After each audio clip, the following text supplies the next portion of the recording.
In November of 1895, in a dimly lit drawing room on Fitzroy Street, a man named Edward Carpenter sat across from a young telegraph clerk named George Merrill.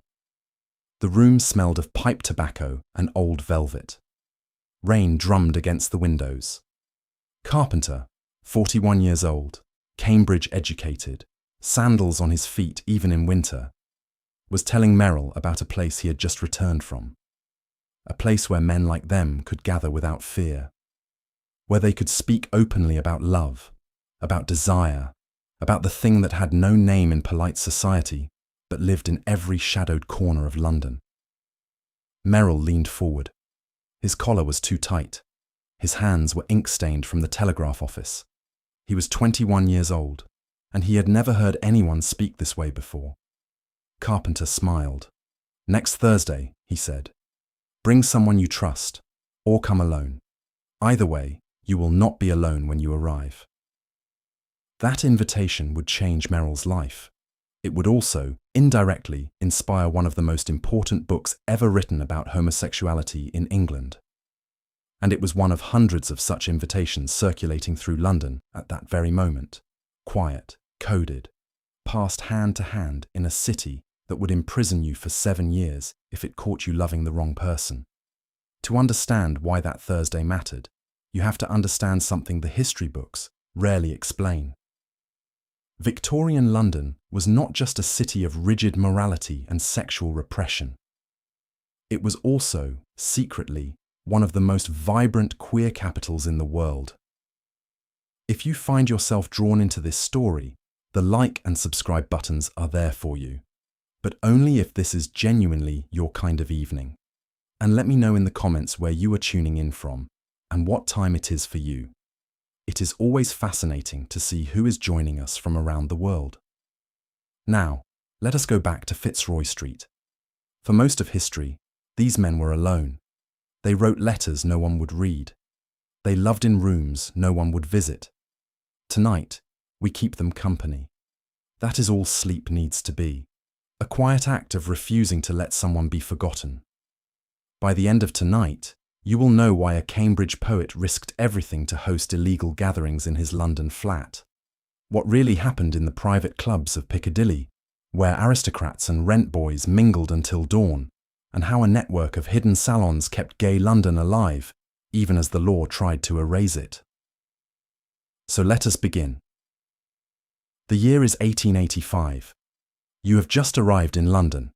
The air smells of coal smoke and horse manure and something vaguely sweet that might be rotting vegetables from Covent Garden Market, or might be the Thames at low tide. Either way, you are breathing it. Congratulations. You are a young man. 23, let us say. You have come to the city from somewhere smaller, a village in the Cotswolds perhaps, or a drafty vicarage in Yorkshire. You have come because you could not stay where you were, because you woke up one morning and realized that the thing you felt when you looked at other men, the thing that made your chest tighten and your hands shake, was never going to go away. And in the village, there was nowhere for that thing to live except in silence. So you came to London, the great unmapped city, where a man can disappear into the crowds and maybe, just maybe, find others like him.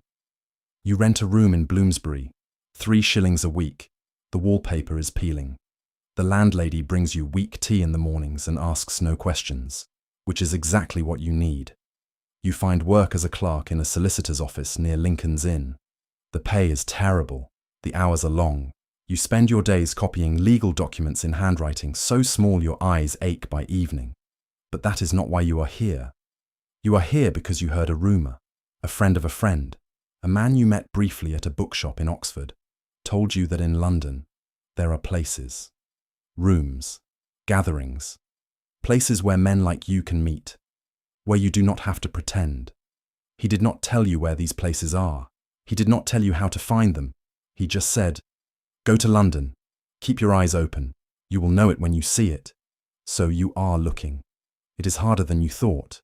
Victorian London in 1885 is a city of 4 million people, and most of them are very good at minding their own business, unless your business involves something they consider immoral, in which case they will mind it with the full force of the law. Just this year, Parliament passed the Criminal Law Amendment Act. Section 11 of that act, quickly nicknamed the Blackmailer's Charter, makes gross indecency between men a criminal offence punishable by up to 2 years of hard labour. Gross indecency. That is the phrase. It means anything: a kiss, a touch, a love letter found in the wrong pocket. It means that every man who loves men is now, technically, a criminal. And yet, the salons exist. They exist because human beings are stubborn. Because desire does not stop just because a law says it should. Because even in the most repressive society in Europe, people find ways to be themselves. Let me introduce you to the world you are trying to find. First, you need to understand the geography. London is not one city.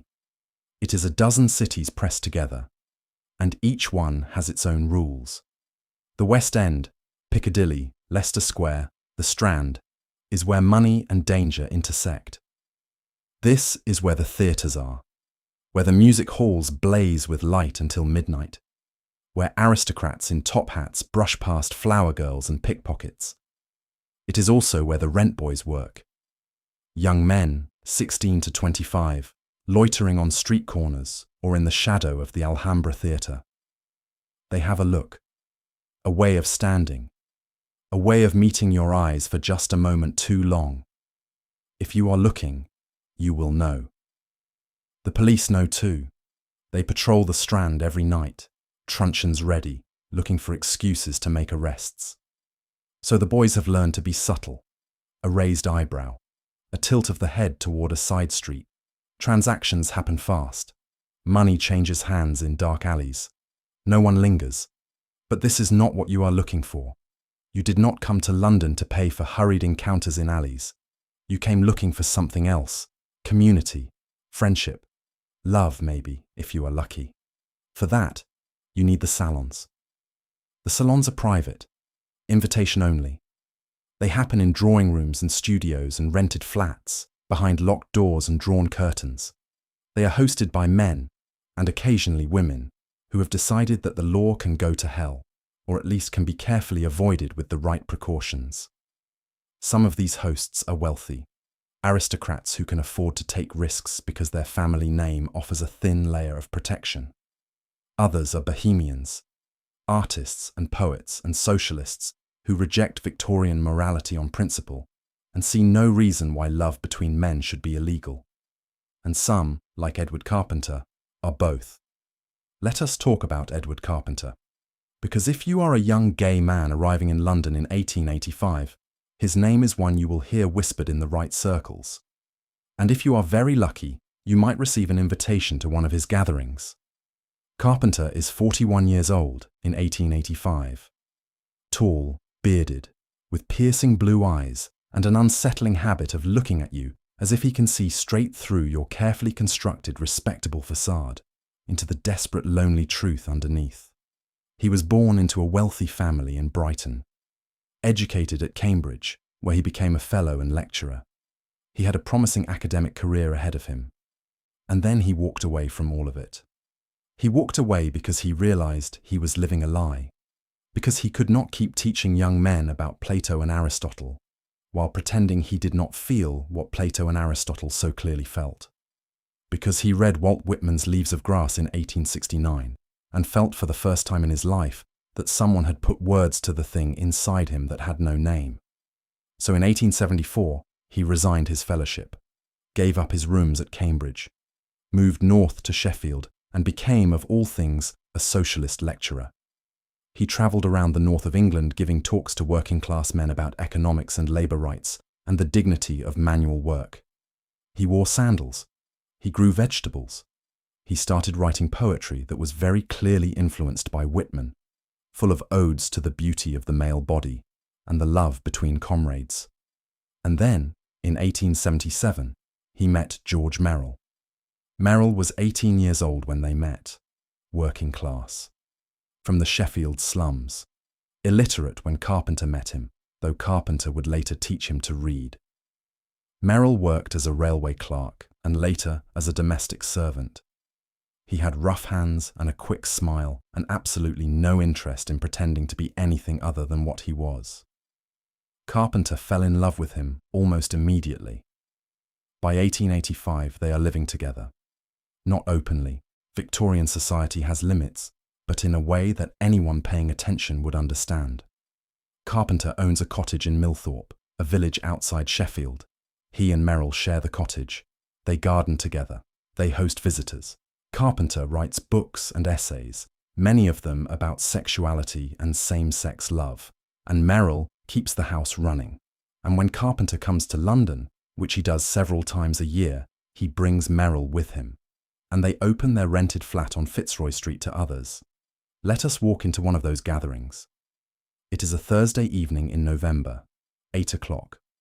You received an invitation 3 days ago, passed to you by a man you met at a bookshop on Charing Cross Road. The invitation was verbal, no paper trail, just an address, a time, and a warning. Be discreet. You arrive at Fitzroy Street. It is a quiet residential street in Bloomsbury, lined with tall Georgian townhouses. Respectable. The sort of street where doctors and lawyers live. The sort of street where no one expects anything scandalous to be happening. You knock on the door of number 27. 3 quick knocks, as instructed. The door opens. A young man with ink-stained fingers looks at you for a moment, sizing you up. George Merrill. He does not smile yet, but his eyes are kind. You are expected, he says, and he steps aside to let you in. The flat is small. 2 rooms and a kitchen. The furniture is mismatched and slightly shabby. Carpenter is not wealthy anymore, having given away most of his inheritance to socialist causes. But the space feels warm. There is a fire burning in the grate, the smell of pipe tobacco and tea, the murmur of voices from the next room. Merrill gestures toward the inner room. Go on, he says. They are just getting started. You step inside. There are perhaps a dozen men in the room, sitting on chairs, on the floor, perched on the arms of the sofa. Ages ranging from early 20s to late 50s. Some are dressed in respectable middle-class suits. Others, like Carpenter, sitting cross-legged on a cushion near the fire, are dressed more casually in open-collared shirts and waistcoats. They are talking, arguing actually, in the good-natured way of people who enjoy debate. The subject, you quickly gather, is whether the ancient Greeks were truly accepting of same-sex love, or whether historians have romanticized it. A man with a Scottish accent is insisting that Plato's Symposium is proof that Greek society celebrated such love. Another man, older, with grey hair and a lawyer's precise diction, is countering that the Greeks still had strict rules about age and social class, and that we should not project modern ideals onto them. Carpenter listens, smiling slightly, and then interjects. Perhaps the question is not whether they were accepting, but whether they had a language for it, a framework. We do not even have that. We barely have words. Someone says, we have gross indecency. Everyone laughs. It is bitter laughter, but it is laughter. You find a spot on the floor near the bookshelf. No one has questioned your presence. No one has asked your name. You are simply accepted as someone who belongs here, for the sole reason that you were invited. That is the rule of the salon. If you are here, you are safe. The conversation shifts. Someone asks Carpenter about his latest essay, which argues for legal reform and the decriminalization of what he calls homogenic love, his preferred term, borrowed from the sexologist Karl Heinrich Ulrichs. Carpenter believes that same-sex love is not an illness or a sin, but a natural variation, and that society's persecution of it is the real crime. It is a radical idea, dangerous even. If the wrong person heard him say this, it could mean arrest. But in this room, it is simply the truth. You sit and listen. You drink weak tea from a chipped cup. You feel something unfamiliar unclenching in your chest. For the first time since you arrived in London, maybe for the first time in your life, you are in a room full of people who understand. This is the salon. This is what you came looking for. And Carpenter's gatherings are just one of many. Let me map the rest of the secret world for you. South of the river, in Lambeth, there is a pub called The Crown. It is a rough place, dock workers and day labourers. But on Saturday nights, a back room is quietly reserved for a different crowd. Men who dress in their finest, who arrive in pairs or alone, who drink and laugh and sometimes dance when the landlord is feeling generous. The police raided it once in 1881 and arrested 14 men. The landlord paid a fine. The room reopened 3 months later. Business as usual. In Chelsea, in a grand house on Tite Street, Oscar Wilde hosts salons of a different kind. Wilde is 31 years old in 1885, newly married, and already famous as a wit and aesthete. His gatherings are glamorous. Writers and artists and actors, champagne and cigarettes, conversations that last until 3 in the morning. Wilde holds court in his velvet smoking jacket, tossing off epigrams and flirting outrageously with the young men who orbit him like moths around a flame. Are Wilde's salons explicitly gay? Not officially. Wilde is married. He has not yet become the martyr he will be 10 years from now. But everyone in the room knows. The lingering glances. The way Wilde's hand rests on a young actor's shoulder just a moment too long. The unspoken understanding that this is a space where desire does not have to be hidden quite so carefully. Further west, in Kensington, there is a woman named Violet Fane. Poet, socialite, married to a diplomat, which gives her the freedom to do more or less whatever she pleases. She hosts a salon every other Friday, and while it is not exclusively queer, it is a haven for artists and writers who do not fit the Victorian mould. Men who love men. Women who love women. People who simply refuse to perform respectability. Fane herself has published poems about androgyny and forbidden desire, thinly veiled enough to avoid scandal, but clear enough that those in the know understand. You will not find these places in any guidebook. They do not advertise. They exist in whispers and coded invitations, and the occasional carefully worded notice in the back pages of radical newspapers. But they are real. They are everywhere. And they are necessary, because the alternative is unbearable. Let us talk about what happens if you do not find the salons. If you try to live as a gay man in Victorian London without community, without support, without the knowledge that others like you exist, you live in constant fear. Every friendship is a potential danger. Every letter you write could be used against you. You go to work, you come home, you eat your meals in boarding house silence, and the loneliness is a physical weight on your chest. Some men marry, try to build normal lives. It works for some. For others, it is torture. There are documented cases of men who lived their entire lives in respectable marriages while meeting other men in secret, in parks, in public lavatories, in rented rooms paid for by the hour. A double life that exhausts and eventually destroys. Some men leave the country, move to Paris or Berlin or Italy, where the laws are slightly less draconian and the culture slightly more forgiving.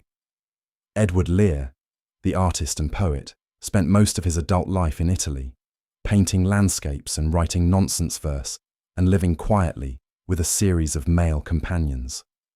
He never called himself gay, the word did not exist yet, but his diaries make it clear, and some men break. In 1884, a clerk named William Moore was arrested in a public lavatory in Westminster, caught in the act with another man, gross indecency. He was sentenced to 18 months of hard labour. He served 6 months before he hanged himself in his cell. He was 24 years old. The records do not say whether Moore knew about the salons, whether he ever had the chance to find community, whether he spent his short life thinking he was the only one. But the men in Carpenter's drawing room knew about Moore. They read about him in the newspapers, the brief, contemptuous reports that treated his death as a punchline. They mourned him, and they kept meeting, because that is what the salons were for. Not just pleasure, not just socializing, survival. At Carpenter's flat that November evening, as the conversation winds down and men begin to pull on their coats and prepare to leave, Carpenter stands and offers a few parting words. He does this at every gathering. A brief speech, part encouragement and part manifesto. We live in an age, he says, that tells us we are criminals for loving. That tells us we are sick or sinful or unnatural. But I tell you this, we are none of those things. We are simply human. And love, real love, in all its forms, is the most natural thing in the world. Someone near the back of the room says quietly, "Easy to say when you are not in prison." Carpenter smiles. It is a sad smile. I know the risks. But I also know that silence is a kind of prison too. And I would rather risk the other kind than live my whole life locked in that one. No one argues. They have all made the same calculation, the risk of attending these gatherings versus the risk of not attending, the law versus loneliness, and they have all chosen to be here. One by one, they leave, slipping out into the foggy November night, alone or in pairs, careful not to draw attention. You are one of the last to go. At the door, Merrill presses a folded piece of paper into your hand. Next gathering is in 3 weeks, he says. Same time, different address. Do not lose that. You nod. You pocket the paper. You step out into the cold. And as you walk back to your lodgings in Bloomsbury, winding through the narrow streets, you feel something you have not felt in years. Hope. Because now you know you are not alone. There are others. And they are building something. Quietly, carefully, in the margins of a society that wants them erased. They are building a world where men like you can exist. Now. Let us go deeper. The salons I have described so far, Carpenter's gatherings, Wilde's parties, the back room at the Crown, are just the visible tip of a much larger network.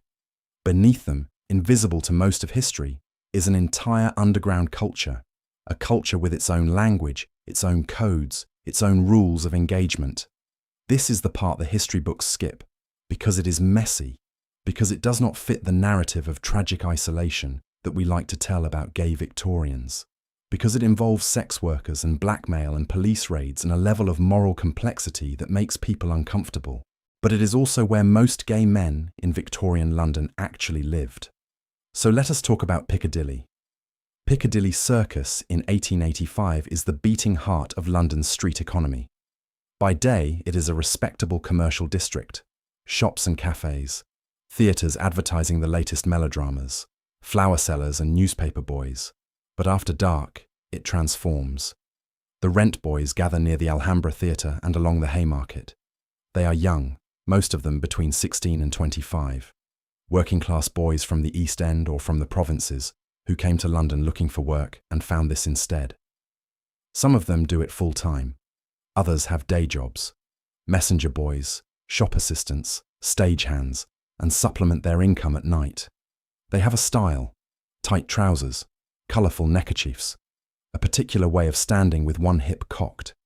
If you know what to look for, they are impossible to miss. If you do not, you walk right past them. The clients are diverse.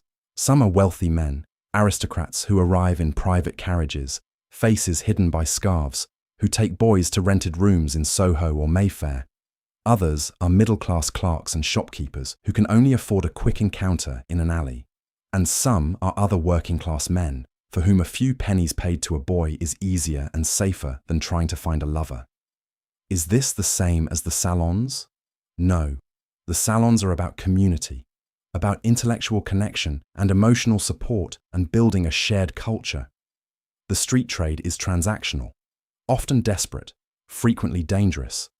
But the line between the two worlds is not as clear as you might think, because some of the boys who work Piccadilly also attend the salons, and some of the men who attend the salons also visit Piccadilly.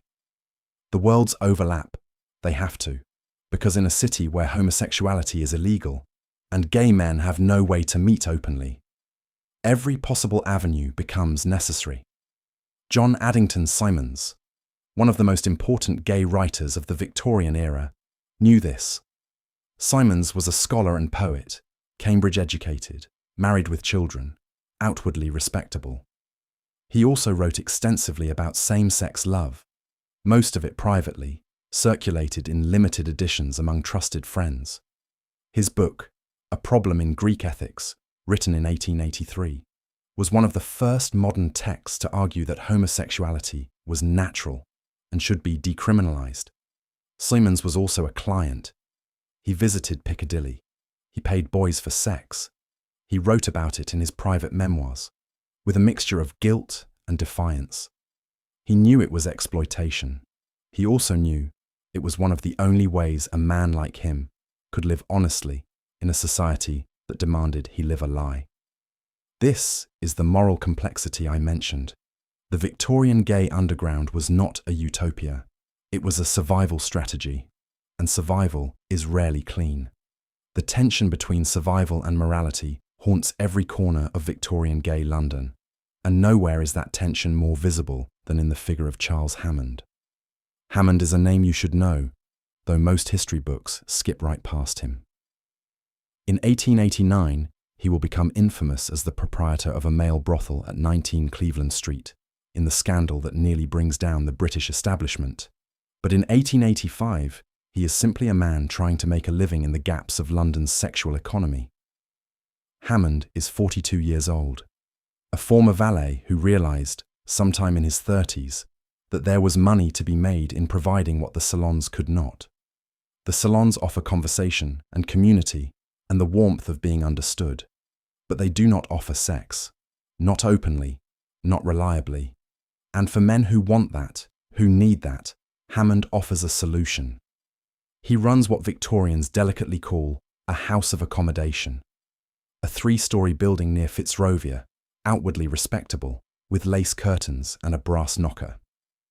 Inside, furnished rooms available by the hour, no questions asked, a discreet staff, boys available if desired, though clients can also bring their own companions. Hammond's establishment occupies a strange space in London's moral geography. It is not a street corner transaction. It is not crude or hurried. Hammond insists on a certain level of decorum. The rooms are clean. The sheets are changed. There is tea available in the parlour. He screens his clients carefully, turning away anyone he suspects might be a police informant. And he pays his boys well, far better than they would earn on the street. Is it exploitation? Yes, unquestionably. The boys are poor. They have few other options. The power imbalance is absolute.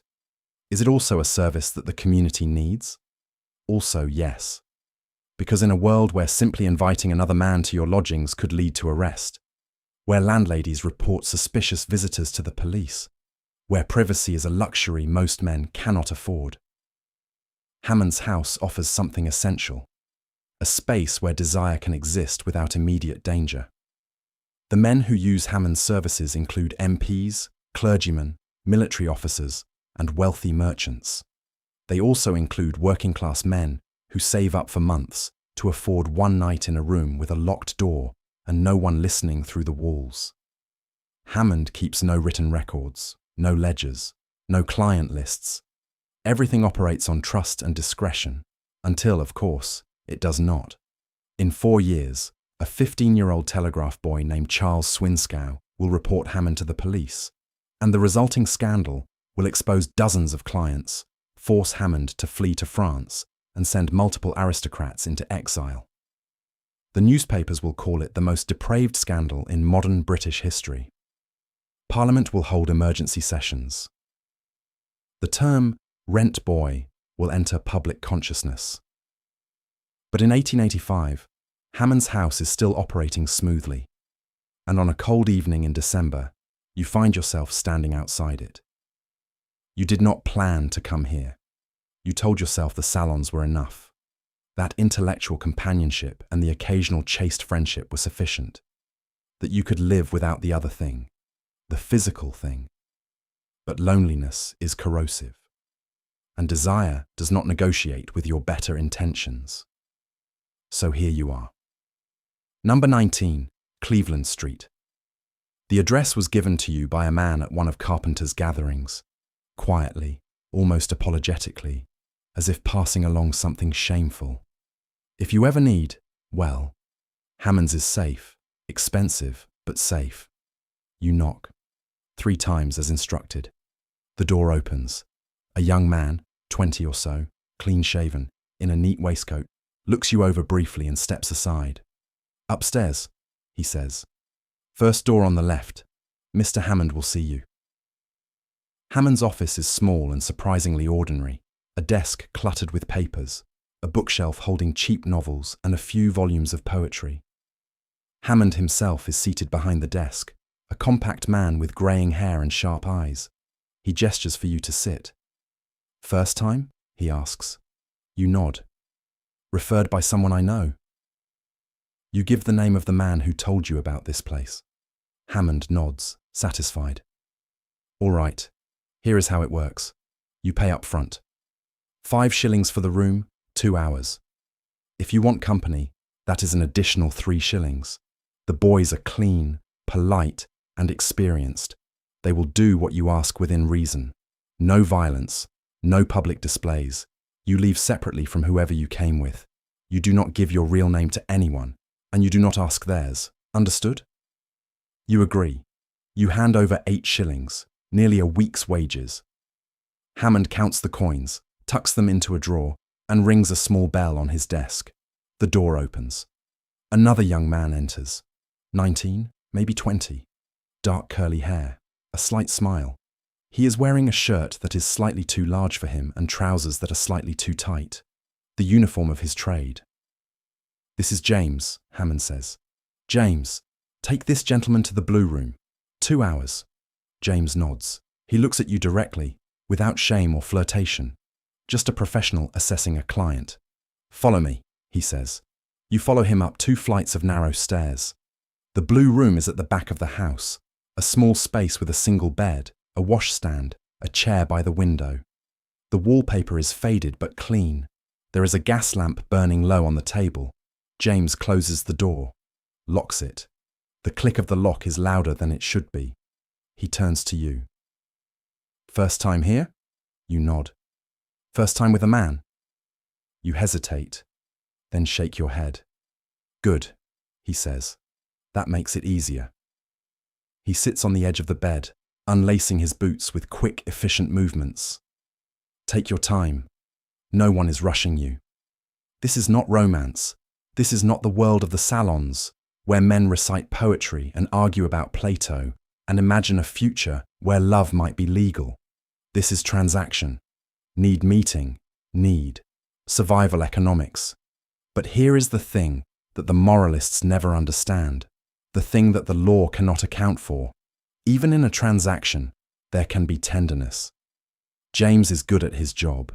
He makes you feel, for 2 hours, as if you are not completely alone in the world, as if your desire is not monstrous, as if you are simply a person who wants to be touched, and that is allowed. Afterward, you dress in silence. James has already pulled his boots back on, tucked his shirt in. He walks you to the door, unlocks it. "Come back if you want," he says. No pressure. "Just an offer." You nod. You might not. You leave separately, as instructed. Out into the cold December night. The fog is thick tonight, turning the gas lamps into blurred yellow halos. You walk back to Bloomsbury slowly, your mind quiet for the first time in weeks. Shame? Yes, a little. But also relief. This is survival. This is what it looks like. Now let us talk about the women. Because while this video focuses on gay men, because that is what the Victorian legal system focused on, because that is what the historical record focuses on, the truth is that lesbian and bisexual women were also building their own networks in Victorian London. Quieter networks, harder to document, but no less real. The law largely ignored women. The 1885 Criminal Law Amendment Act criminalized sex between men, but said nothing about women, not because the lawmakers were progressive, but because they could not imagine or refuse to acknowledge that women had sexual desire at all, let alone sexual desire for each other. This gave women a strange kind of freedom. Dangerous freedom. because it was based on invisibility. But freedom nonetheless. Two women could live together, share a bed, be openly affectionate, and society would call them romantic friends. Spinsters who kept each other company. Eccentric perhaps, but harmless. As long as they did not challenge the narrative, as long as they performed a certain level of femininity, as long as they did not dress too masculinely or speak too openly about their bond, they could often live entire lives together without serious interference. Some of these partnerships were indeed just friendships, but many were love affairs, sexual relationships, marriages in all but name. The writer Vernon Lee, born Violet Paget in 1856, lived openly with a series of female companions throughout her life. Her longest partnership was with Annie Meyer, a writer and translator, with whom she shared a home in Florence for over a decade. Lee wrote ghost stories and essays on aesthetics, travelled extensively, and moved in the same artistic circles as Oscar Wilde and John Addington Simmons. She was part of the same cultural world as the men in the salons. She attended some of their gatherings, but her experience was fundamentally different because the law did not see her. In London, there were women's salons too, less documented, rarely raided. They happened in parlours in Bloomsbury and Kensington, hosted by writers and artists and women of independent means. The poet Michael Field, actually a pen name for two women, Catherine Bradley and Edith Cooper, who were aunt and niece and also lovers, hosted gatherings where women could speak openly about their work, their desires, their frustrations with a society that insisted they be decorative and silent. These gatherings were not as explicitly sexual as Hammond's establishment, but they were no less vital. They provided what the women needed, a space to be seen, to be known, to exist outside the narrow roles Victorian society assigned them. And sometimes, the men's salons and the women's salons overlapped. At Oscar Wilde's gatherings in Chelsea, women were often present. Wilde's wife, Constance, was a fixture, though she would later claim she had no idea about her husband's affairs with men. But others knew. Women like the journalist and activist Eleanor Marx, Karl Marx's daughter, attended Wilde's salons and understood exactly what they were. She herself loved women, though she also had relationships with men, navigating her bisexuality in a world that had no language for it.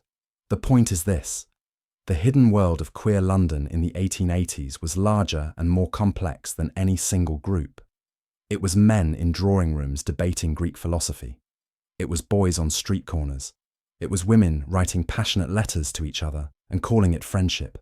It was brothels and book clubs and private theatres where gender was performed and subverted in ways the law could not quite reach. It was survival, all of it. Different strategies for the same goal, to live honestly in a world that demanded lies. Let us return to you, our young clerk from the Cotswolds, now several months into your new London life. You have found the salons. You have attended 3 of Carpenter's gatherings and 1 at Wilde's house in Chelsea, where you drank too much champagne and heard Wilde himself deliver an impromptu speech about the tyranny of respectability that made everyone laugh and also made you feel, for a moment, invincible. You have visited Hammond's house twice more, each time telling yourself it would be the last, each time finding yourself back on Cleveland Street a few weeks later. You have also, for the first time in your life, made friends. Real friends. Men who know who you are, what you are, and do not flinch. There is Thomas, a medical student from Edinburgh, who attends the same salons you do. He is 25, serious-minded, planning to open a practice in London after he qualifies.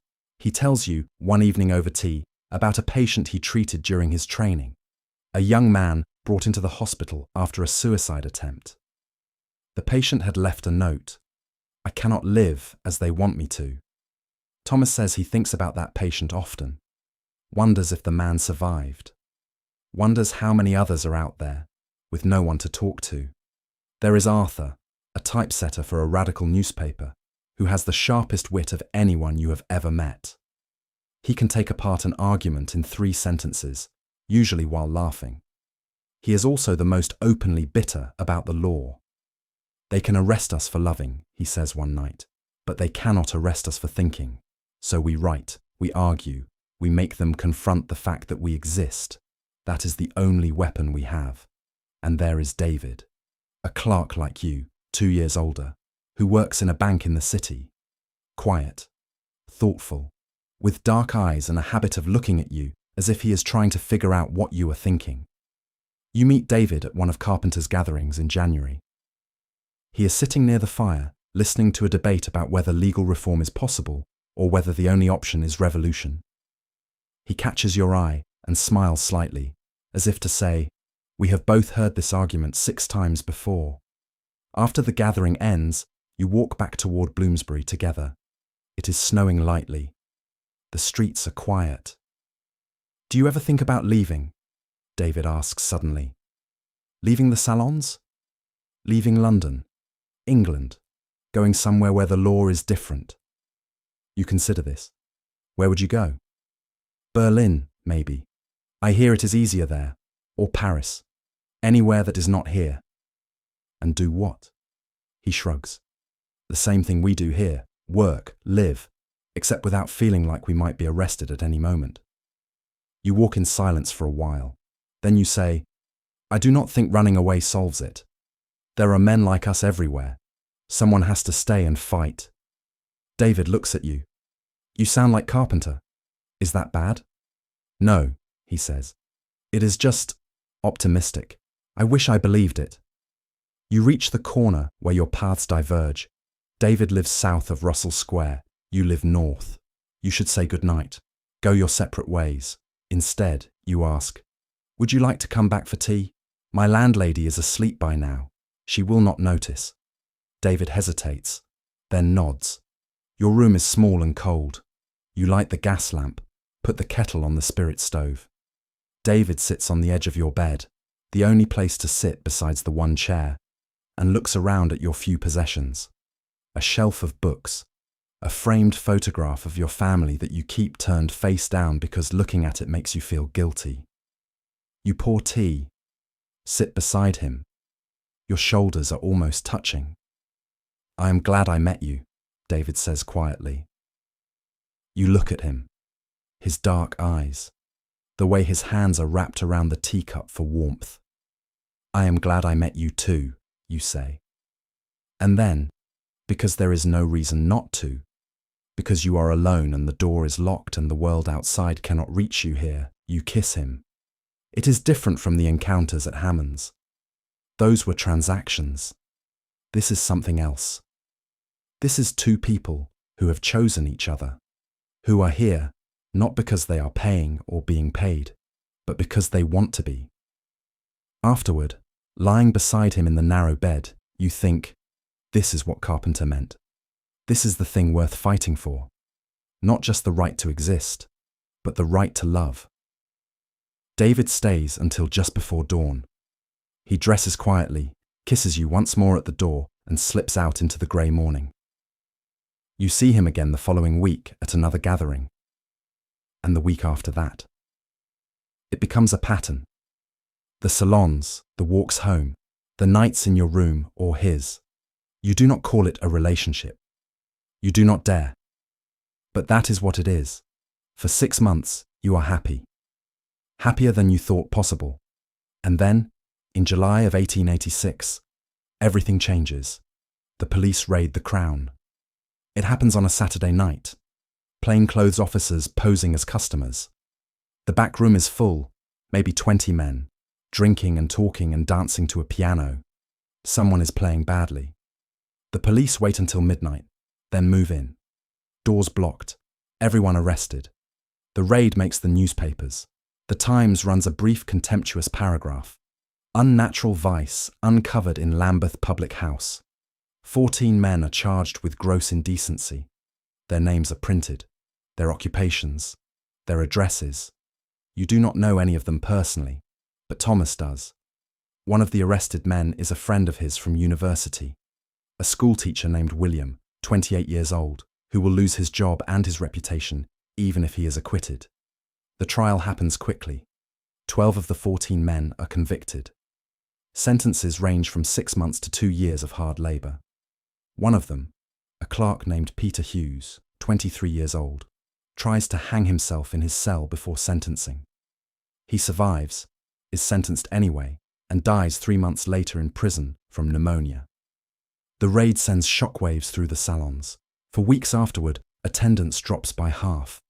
Men are terrified. Some stop coming entirely. Others come but barely speak, jumping at every sound from the street. Carpenter's gathering in August is somber. Only 8 men attend. Carpenter himself is subdued. He tells the group that he has been receiving letters, threats, mostly anonymous, telling him to stop hosting these gatherings or face exposure. He is considering moving permanently to Millthorpe and giving up the London flat. "I will not stop writing," he says, "but I may have to stop meeting like this. It is too dangerous." Arthur, the typesetter, looks furious. So they win. That is it. They terrorize us until we disappear. "We do not disappear," Carpenter says quietly. "We adapt. We have always adapted. Adapting is just another word for hiding. Hiding is just another word for surviving. No one has a good answer to that." You and David talk about it afterward, walking through Regent's Park in the late summer dusk.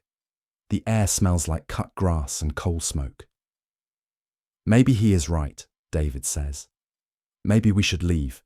Go to Paris. Start over somewhere safer." "And do what? Work in a factory? Scrub floors? We do not speak French." "We could learn."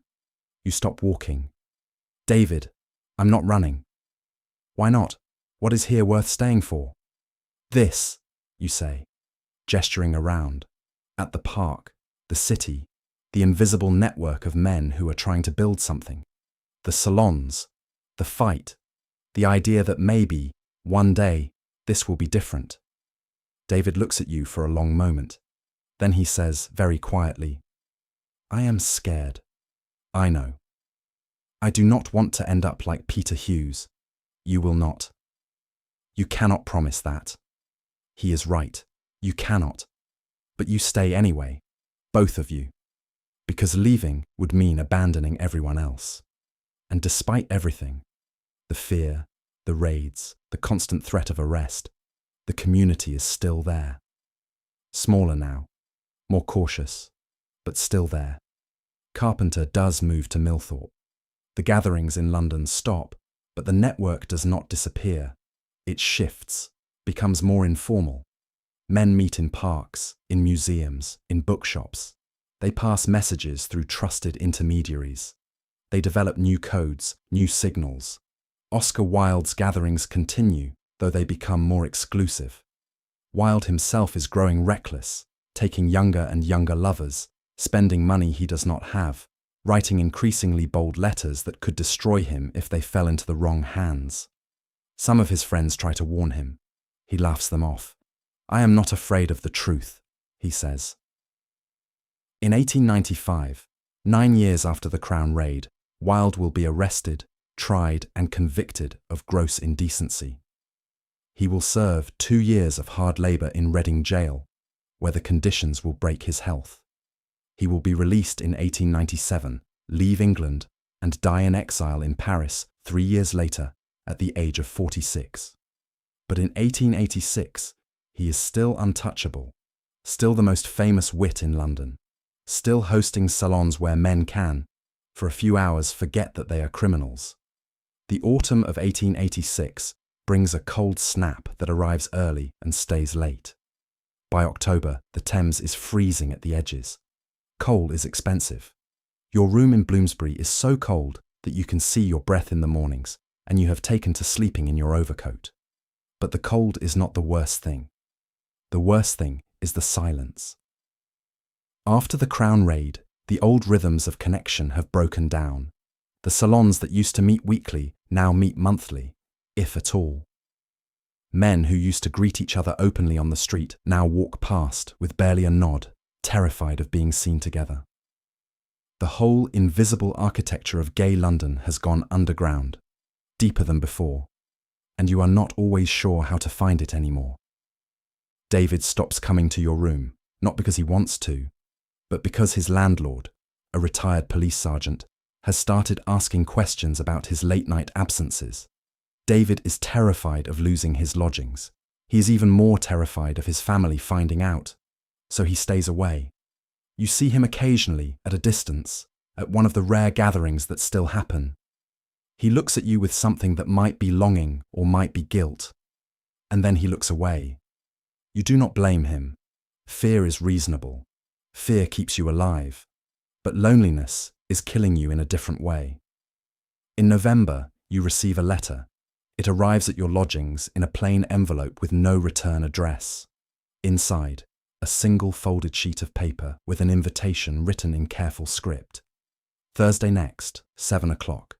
The Caledonian Road, number 142, 3rd floor. Knock twice, pause, knock once. Bring no one who has not been personally vouched for. Destroy this letter after reading. You do not recognize the handwriting. You have no idea who sent it. But the phrasing, knock twice, pause, knock once, is the kind of coded instruction that only circulates in one community, a new salon. Or at least, a new gathering. You debate whether to go. It could be a trap.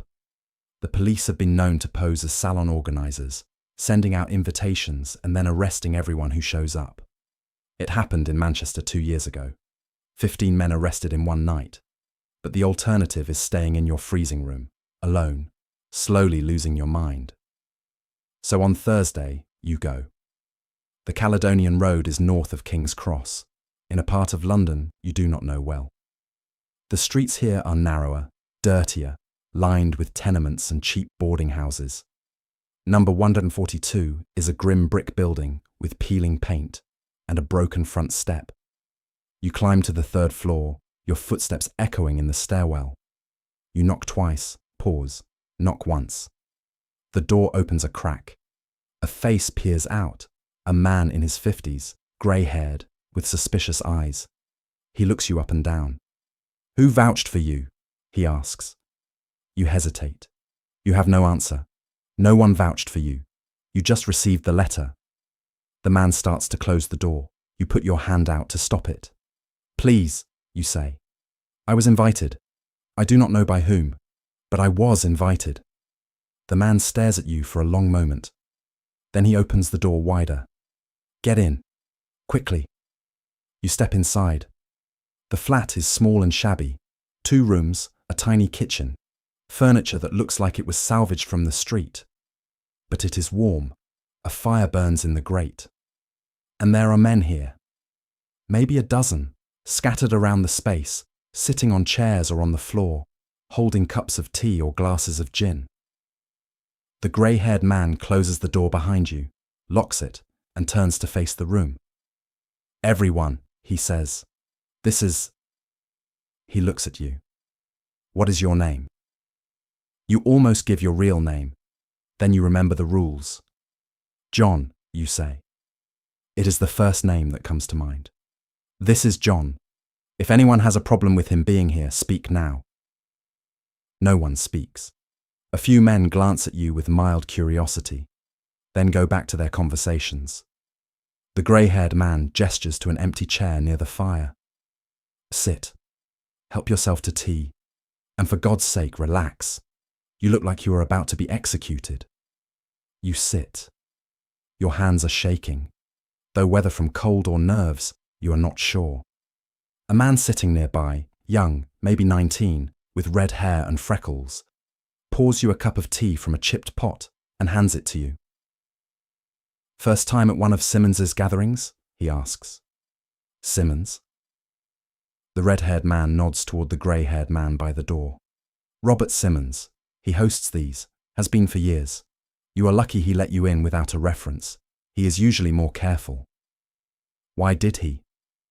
The red-haired man shrugs. Maybe he is feeling generous. Maybe he sees something in you. Or maybe he just needs the numbers. Attendance has been terrible since the raids.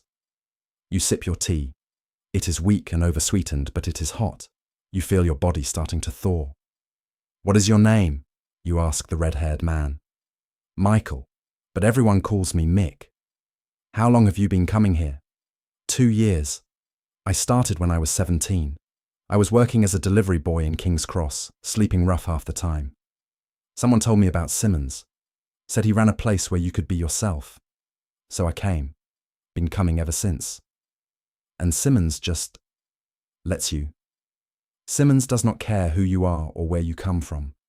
Only rule is you keep your mouth shut about this place. You talk. You are out.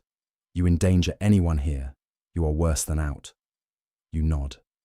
That is the rule at every salon you have been to. Silence is survival. The conversation around the room is quieter than at Carpenter's gatherings. Less philosophical, more practical. Two men near the window are talking about a new law being debated in Parliament. Something about expanding the definition of gross indecency to include even more behaviours. Another man is describing a run-in with a police constable in Hyde Park, how he managed to talk his way out of being arrested.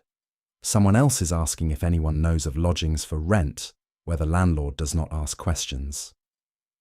This is not a salon in the sense of Carpenter's intellectual gatherings or Wilde's glamorous parties. This is something rawer, a support network, a place where men come not to debate Greek philosophy, but to figure out how to survive another week. Simmons moves through the room, refilling teacups, checking that everyone has what they need. He stops beside you. "You all right?" he asks. "Yes. Thank you for letting me in." "You got the letter. That means someone thought you should be here. I trust the network. Usually." He pauses. "You're not police, are you?" "No." "Good. Because if you are, you just committed entrapment, and I will make sure every newspaper in London knows about it." He says it lightly, but there is steel underneath. "I am not police," you repeat. Simmons nods. "Then welcome. This is not much, but it is ours." He moves on to the next person. You sit and drink your tea and listen. Gradually, you start to understand the structure of this place. Simmons is not wealthy like Carpenter, or famous like Wilde. He is working class, a tailor by trade, though not a successful one. He lives in this shabby flat alone, and every Thursday night, he opens it to men who have nowhere else to go. Some of the men here are regulars. You see them greeting each other like old friends, asking after each other's health, sharing news. Others, like you, are newer, lost, looking for connection. By the end of the evening, you have spoken with 6 different men. You have learned that one of them is a bookbinder, another a railway clerk, another a music teacher who lost his position at a boys' school after a misunderstanding that he does not elaborate on. You have learned that all of them are terrified, and all of them are still here. As the gathering winds down and men start to leave, slipping out 1 or 2 at a time, spaced apart to avoid suspicion, Simmons pulls you aside. "Come back next week if you want," he says. "And if you know anyone else who needs this, you can bring them. But only if you trust them with your life. Because that is what we are doing here. Trusting each other with our lives." You nod. You understand. You leave the flat and walk back toward Bloomsbury, through streets that are dark and empty. The fog is thick tonight. You can barely see 10 feet ahead, but you feel steadier than you have in weeks.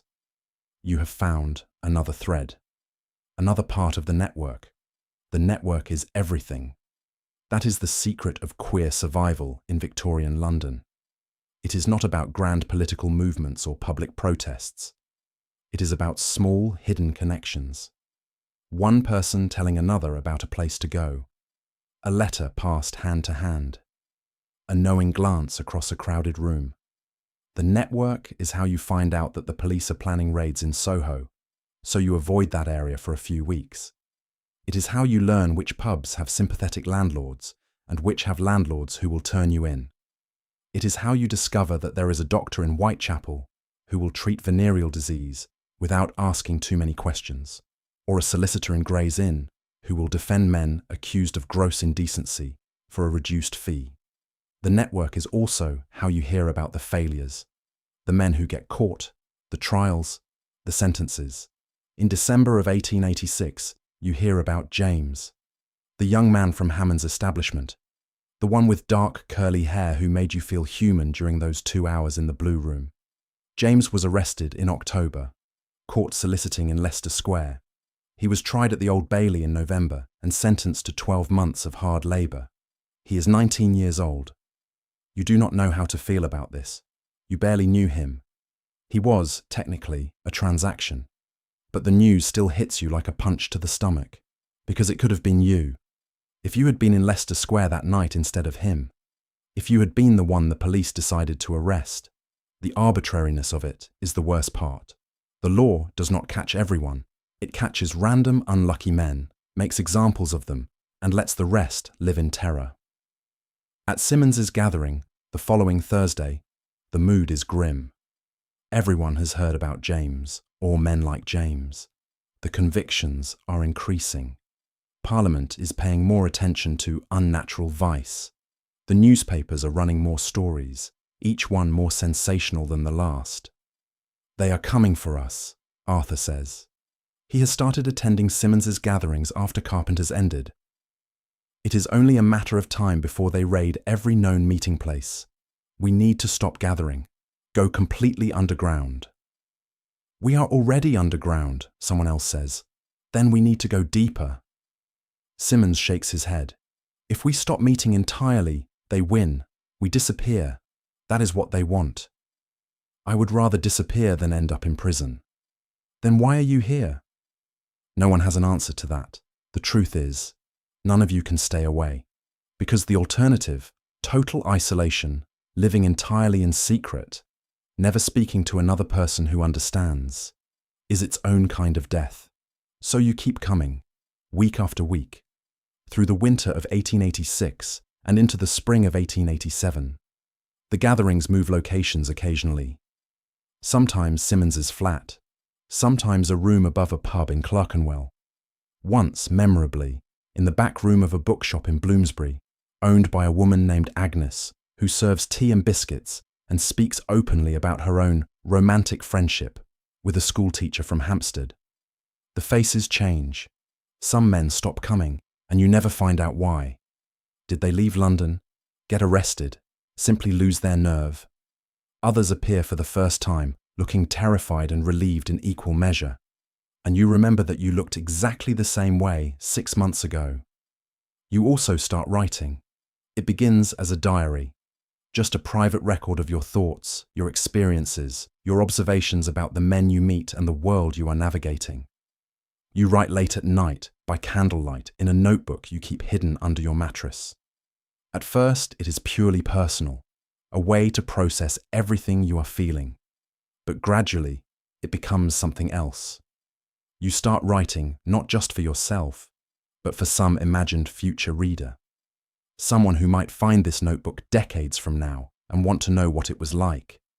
How gay men lived in Victorian London. How they survived. You write about the salons, about Carpenter and Wilde and Simmons, about the men you have met and the conversations you have had.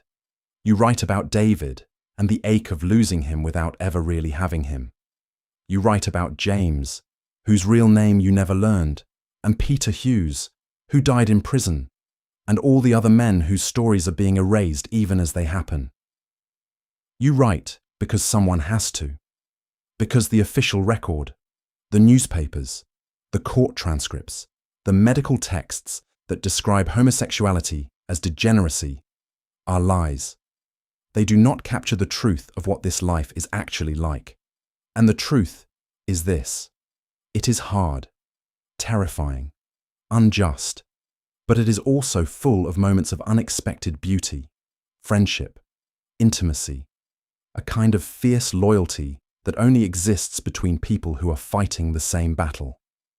In March of 1887, you attend a gathering at a new location, a studio in Chelsea, hosted by a painter named Henry Scott Tuke. Tuke is 28 years old, already gaining recognition for his paintings of nude male figures, usually young men bathing or working on beaches. His work is technically respectable, classical studies of the human form, but anyone with eyes can see the tenderness in the way he paints these bodies, the desire. Tuke's studio is large and cluttered. Canvases are stacked against the walls. The smell of turpentine and linseed oil hangs in the air. There are about 15 men here tonight, more than at Simmons's gatherings.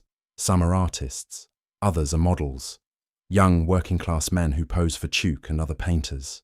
The atmosphere is looser, more bohemian. Someone is playing a violin in the corner. There is wine, which is a luxury you have not seen at a gathering in months. You find yourself talking to a man named Edmund. He is a poet, he tells you, 31 years old. He has published a few pieces in obscure literary journals, but his best work, the poems about love between men, he keeps private. He shows you one, handwritten on a scrap of paper he pulls from his pocket. The poem is beautiful, aching. It describes two men meeting in secret, the weight of their desire, the knowledge that the world will never allow them to be together openly. The last line is, "We are the love that dare not speak its name." You read it twice, then you hand it back to him. "That is exactly it," you say. "That is what this is." Edmund smiles sadly. "I stole the phrasing from Wilde.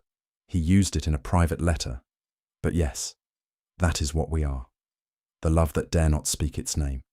It will become a famous phrase. In 8 years, it will be read aloud in court during Wilde's trial, used as evidence of his depravity. But tonight, it is just a line in a poem, passed between two men in a painter's studio, trying to name the thing they are living. You stay at Tuke's studio until past midnight. You drink more wine than you should. You talk to Edmund about poetry, and to Tuke about art, and to a young model named Kit about what it is like to pose nude for hours while wealthy men stare at you and pretend it is purely aesthetic. "They want us," Kit says bluntly, "all of them. But they can only have us on canvas. So they paint us and call it art, and everyone pretends that is all it is." "Does that bother you?" you ask. Kit shrugs. "I get paid, and sometimes after the session, the painter and I come to an understanding. So no, it does not bother me. It is just how it works." Transactional. Like Hammond's establishment, like so much of this world, but not always. Sometimes, in the margins of the transaction, something real emerges. You think about David. You have not seen him in months. You wonder if he is all right, if he found another gathering to attend, or if he gave up entirely and is living in the silence he feared. As you are leaving Tuke's studio, Edmund stops you at the door. "Come to another gathering next month," he says. "There is a circle of writers and intellectuals who meet in Hampstead. Very private, very small. I think you would fit in." "I am not a writer." You think about things. That is close enough. He gives you an address, tells you to come on the second Tuesday of the month. You tuck the address into your coat pocket and walk out into the night. The walk from Chelsea back to Bloomsbury is long, but you do not mind. The wine has made you warm, and the night is clear for once, stars visible above the city. You think about the gathering you just left, the easy camaraderie, the sense of possibility. Maybe things are getting better.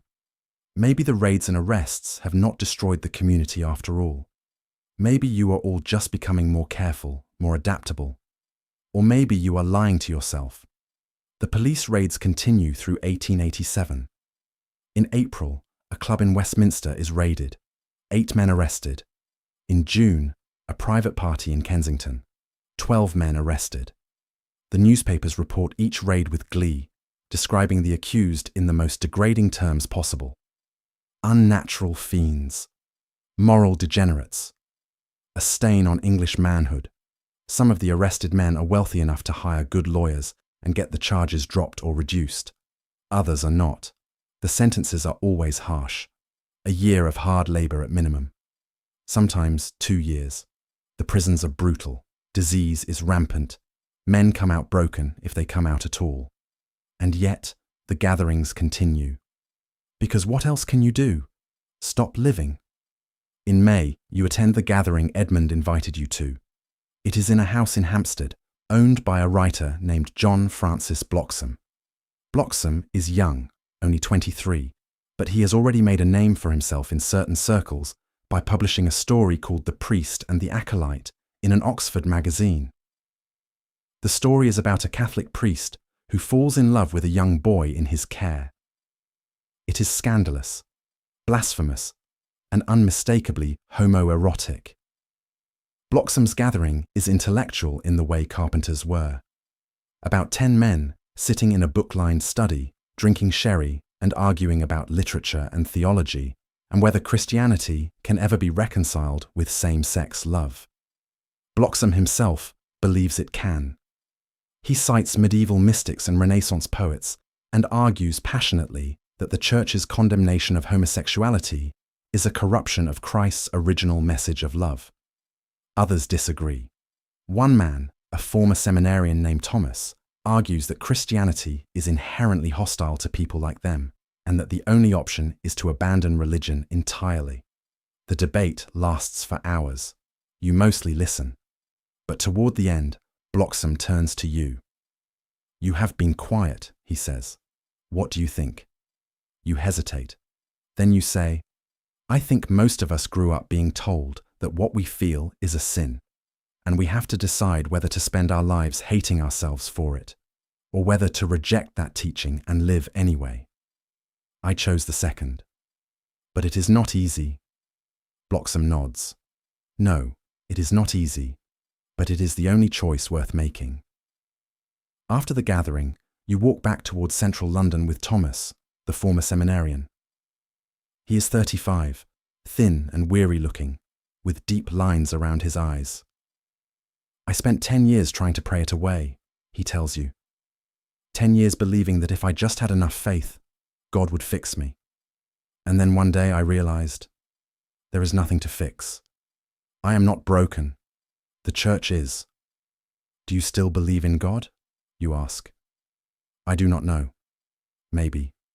But if he exists, he made me this way.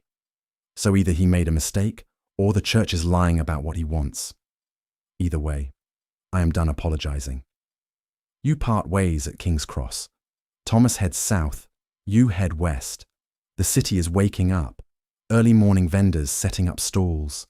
Workers trudging toward factories and docks. You are exhausted, but you do not want to go back to your room yet. So you walk. Through Bloomsbury, down toward the river, along the embankment as the sun rises over the Thames. The river smells faintly of sewage and industry, but the light on the water is beautiful. You stand there for a long time, watching the boats and thinking about everything you have learned in the past 2 years. All the men you have met, all the stories you have heard. You think about Carpenter and Merrill, still living together in Millthorpe, still writing, still fighting. You think about Wilde, growing more reckless by the day. You think about Simmons, hosting his shabby gatherings in King's Cross, offering refuge to men who have nowhere else to go. You think about James, serving his sentence, about Peter Hughes, who did not survive his. You think about all the men whose names you will never know, who lived and loved and died in silence, who were erased, and you decide, you will not be erased. None of you will, not if you can help it. You will keep attending the gatherings, keep writing in your hidden notebook, keep being part of the network that keeps gay London alive, even when the law tries to kill it. Because someone has to. Someone has to remember. Someone has to refuse to disappear. By the summer of 1887, you have been living in London for 2 years. You are no longer the nervous young man who arrived from the Cotswolds with no idea how to find others like himself. You know the codes now, the signals, the safe places, and the dangerous ones. You know which police constables in your district are more interested in bribes than arrests, and which ones are zealots who will drag you in for the crime of walking too slowly past another man. You have become, without quite meaning to, a connector. Men ask you about gatherings, where to go, who to trust. You pass along information carefully, following the same rules everyone follows. Only tell someone what they need to know, only when they need to know it, and only if you would trust them with your life. The notebook under your mattress has grown thick, nearly 200 pages now. You write in it almost every night, names and dates and descriptions of gatherings, conversations you overheard, poems men shared, letters people read aloud. You are documenting something that the official record will never show. a history that exists only in whispers. You know the notebook is dangerous. If your landlady finds it, you are finished. If the police raid your room, it becomes evidence not just against you, but against dozens of other men. You should burn it, but you cannot. Because if you do, all of this disappears. All the names, all the stories, all the proof that you existed, that you all existed. So you keep writing. In August, something changes. A new figure enters your orbit, and with him, a doorway into a world you have only glimpsed from a distance. His name is Frederick Rolfe. He is 37 years old, thin and intense, with dark eyes and a habit of speaking in long, elaborate sentences that make him sound like he is perpetually delivering a sermon. He is a failed priest, or rather, a man who tried to become a priest and was rejected by the church for reasons that everyone understands, but no one states explicitly. Now he supports himself, barely, as a tutor and a writer. He has published a few stories under a pseudonym, Baron Corvo, which he insists is his rightful title, even though no one has ever been able to verify the claim. He is prickly, arrogant, deeply strange, and also, unmistakably, one of you. You meet Rolfe at Simmons's gathering in early August. He arrives late, sweeping into the shabby flat like it is a palazzo in Venice, and immediately begins criticizing the tea. "This is not tea," he announces. "This is hot water that once met a tea leaf in passing." Simmons, to his credit, does not throw Rolfe out. Instead, he laughs. "Then bring your own next time." "I shall. And biscuits. These are stale." Despite his abrasiveness, or perhaps because of it, Rolfe is fascinating. He dominates the conversation that evening, holding forth on art and Catholicism and the decadence of modern England. He has recently returned from Italy, where he spent 6 months living in poverty in Rome, trying to paint and failing to sell anything. He speaks about Italy with a kind of reverent longing, as if it is the only place in the world where beauty and queerness can coexist without apology. "England is a tomb," he says. "A cold, grey, self-righteous tomb. In Rome, you can see a boy in the street and admire him openly, and no one calls the police. Here, you can barely look at another man without risking arrest. Someone asks, 'Then why did you come back?' 'Because I am English, unfortunately. And one cannot live on beauty alone. One also requires money, which Italy does not provide.' After the gathering, Rolfe approaches you. 'You are the one who writes, yes? Simmons mentioned you. You are caught off guard.' 'I keep notes, that is all.' 'Notes are how history is made. Do you have any talent, or are you simply recording minutiae?' 'I have no idea,' you admit. 'I have never shown anyone.' Rolfe studies you for a moment. Then he says, 'Bring your notebook to my lodgings next week. I will tell you whether you are wasting your time.' He gives you an address in Pimlico. Then he sweeps out, leaving you unsure whether you have just been insulted or invited into something important. You debate for 3 days whether to go. Rolfe is clearly difficult, possibly mad, definitely not someone you can trust easily. But there is something compelling about him, a refusal to apologize for himself, a belief that queerness and art are inseparable, and that both are worth suffering for. So the following Tuesday, you go to Pimlico. Rolfe's lodgings are worse than yours. A single room on the 4th floor of a crumbling building, barely large enough for a bed and a desk.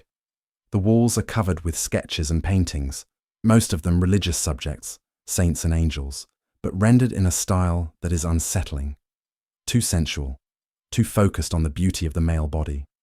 Rolfe himself is sitting at the desk when you arrive, writing something in a crabbed hand.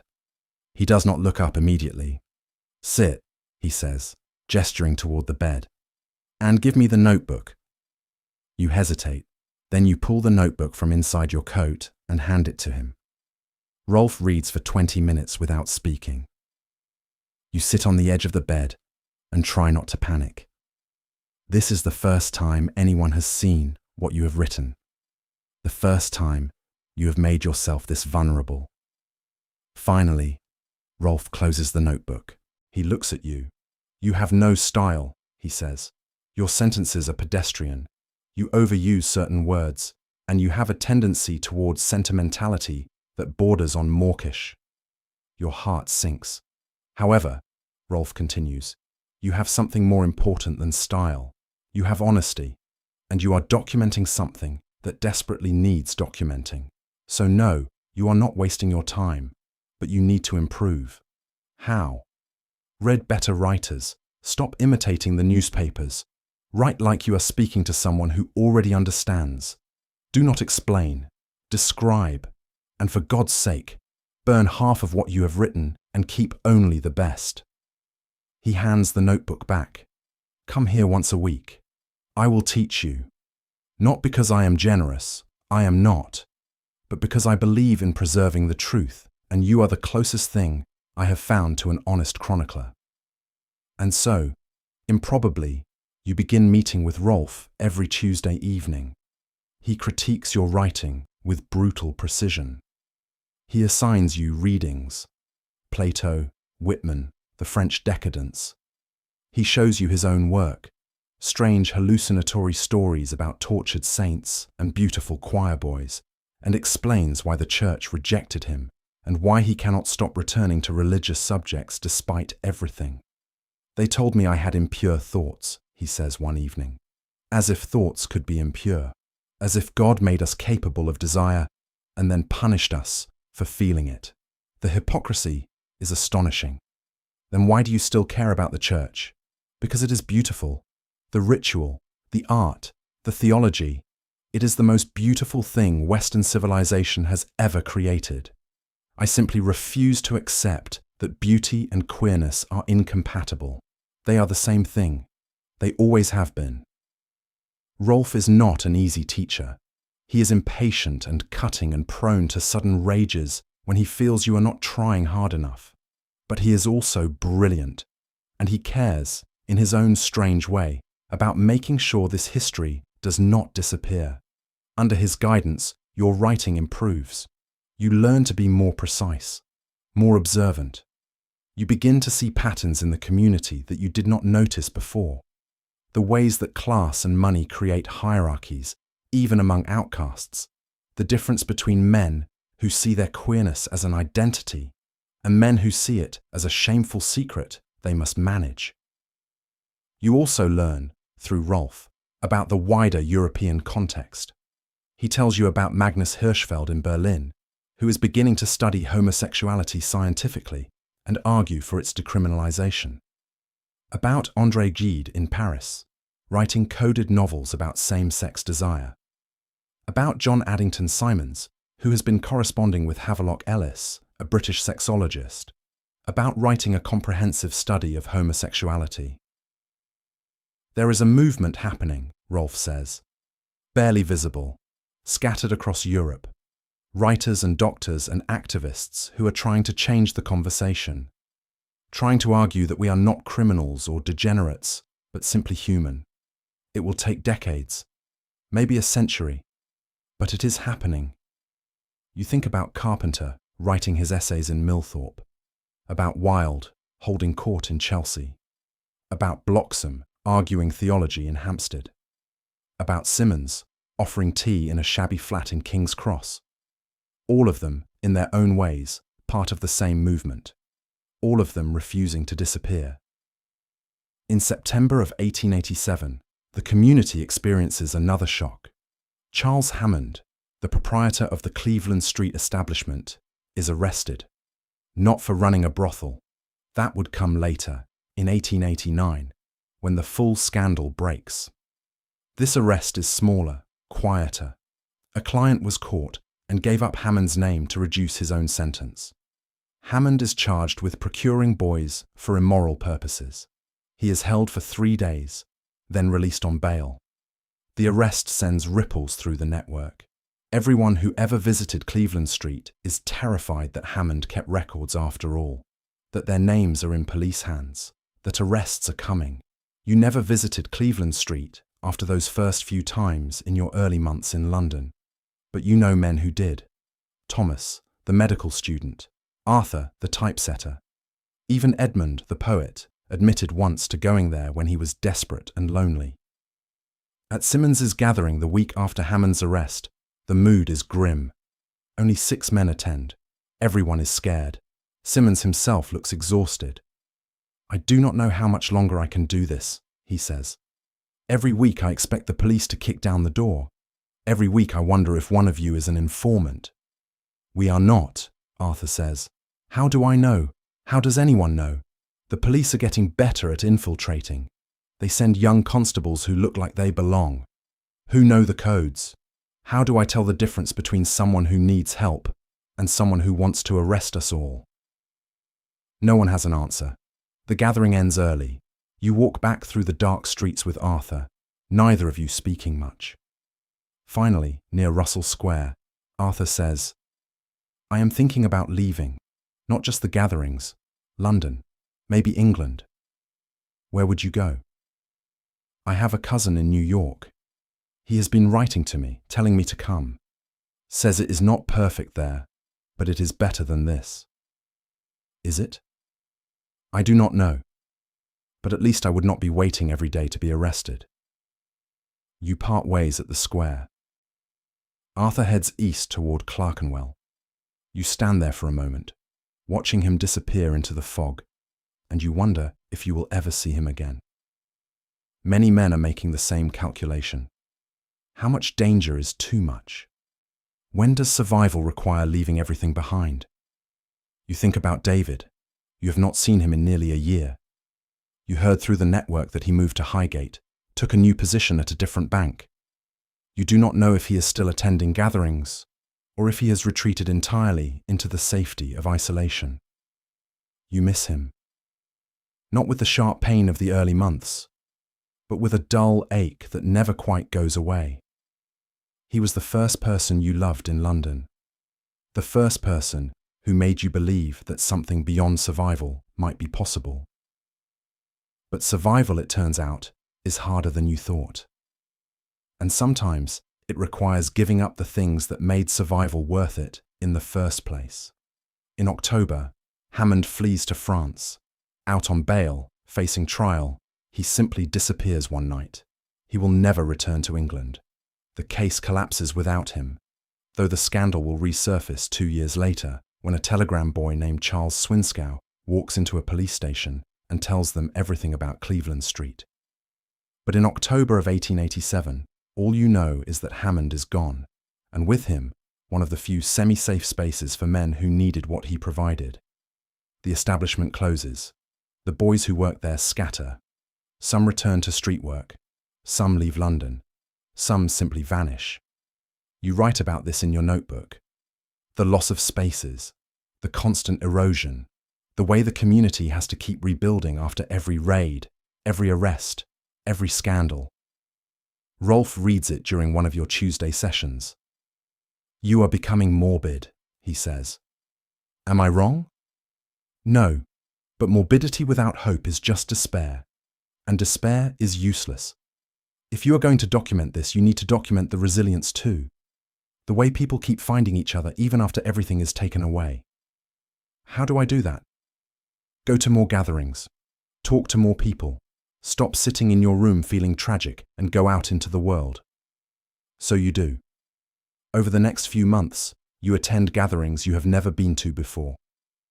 A salon in Mayfair hosted by a wealthy widow who is secretly in love with her lady's companion and uses her drawing room to host artists and writers who would not be welcome in respectable society. A weekly meeting above a pub in Suffolk where dock workers and sailors gather, rough men with rougher manners, but a fierce loyalty to each other. A literary circle in Bloomsbury where every member is working on a novel or a play or a volume of poetry that will never be published, but that they read aloud to each other anyway. You meet a man named Lawrence who spent 5 years in prison for gross indecency and now works as a gardener in Kew, attending gatherings when he can, still refusing to live in silence despite everything they did to him.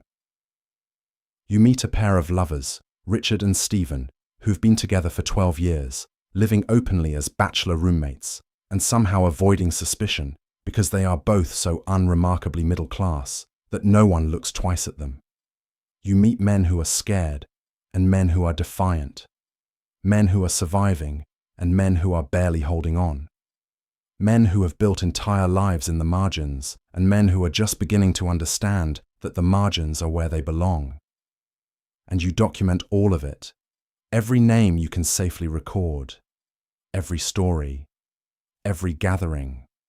You are building an archive, a hidden history, proof that you all existed. By the end of 1887, your notebook has become 3 notebooks. You have filled hundreds of pages. You keep them hidden in different locations, one under your mattress, one behind a loose brick in the wall, one with Rolfe, who has agreed to safeguard it. If I die, you tell him one evening, these need to survive. You are not going to die. You do not know that. Rolfe looks at you seriously. No, I do not, but I promise you this. If something happens to you, I will make sure these are preserved, somewhere, somehow. Even if it takes 100 years for someone to find them. You believe him. Rolfe is many things, difficult, arrogant, half mad. But he understands the importance of what you are doing. He understands that history is made by the people who refuse to let it be erased. In January of 1888, you attend a gathering at a new location, a townhouse in Kensington, owned by a man named Arthur Torington.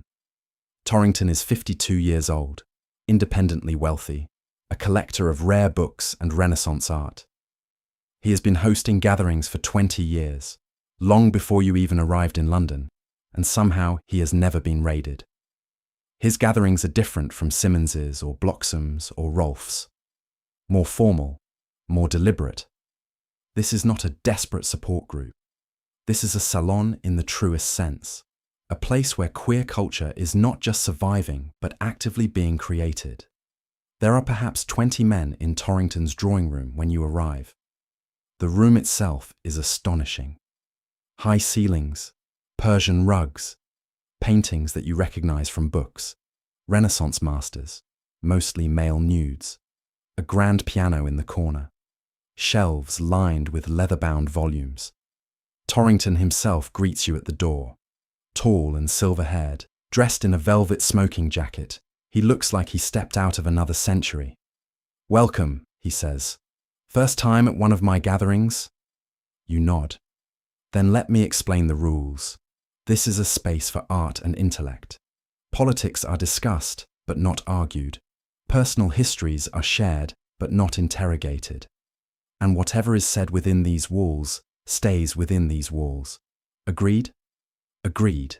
He gestures into the room. "Then enjoy yourself. There is wine on the sideboard, and if you play piano, feel free. We encourage performance." You step inside. The conversations here are different from what you are used to. These men are talking about opera and literature, and the latest archaeological discoveries in Greece. Someone near the piano is debating the merits of Wagner. Another group is discussing a new translation of Sappho's poetry. You find yourself drawn to a man standing near the bookshelf, examining a volume of Greek verse. He is perhaps 40, with greying temples and kind eyes. When he notices you watching, he smiles. "Do you read Greek?" he asks. "No, I wish I did." Then you are missing the best parts. The translations are always too polite. They sanitize everything. He shows you the book. This is Theocritus' second idyll. In the original, it is explicitly about the love between 2 men. In the English translation, they are just dear friends. As if friendship could explain the heat of this language. Why do they do that? Because acknowledging that the Greeks celebrated same-sex love would undermine the entire Victorian myth of heterosexual supremacy. If the civilization we claim to emulate was full of men loving men, what does that say about our condemnation of it? He closes the book gently. "I am Charles, by the way. Charles Keynes Jackson." You introduce yourself. Keynes Jackson's name is familiar. You have heard it mentioned at other gatherings. He is a writer and editor, the founder of a journal called The Artist that publishes essays and poetry with subtle homoeroticism woven through. You are the one who has been documenting the salons, Keynes Jackson says. It is not a question. You freeze. How did you know that? Word travels. We are a small world, and what you are doing is important, dangerous, but important. Do you think I should stop? No, I think you should be more careful. But do not stop. Someone needs to remember all of this. Otherwise, in 50 years, people will believe we never existed, that we were just isolated deviants, ashamed and alone. They will not know about nights like this, rooms like this, the culture we built. You talk with Keynes Jackson for over an hour. He tells you about the work he is doing, trying to create a queer literary tradition, publishing coded stories and essays that speak to those who understand while remaining obscure enough to avoid prosecution. He tells you about other writers, Oscar Wilde, of course, but also younger men just starting out. An Oxford undergraduate named Lionel Johnson, who writes homoerotic verse.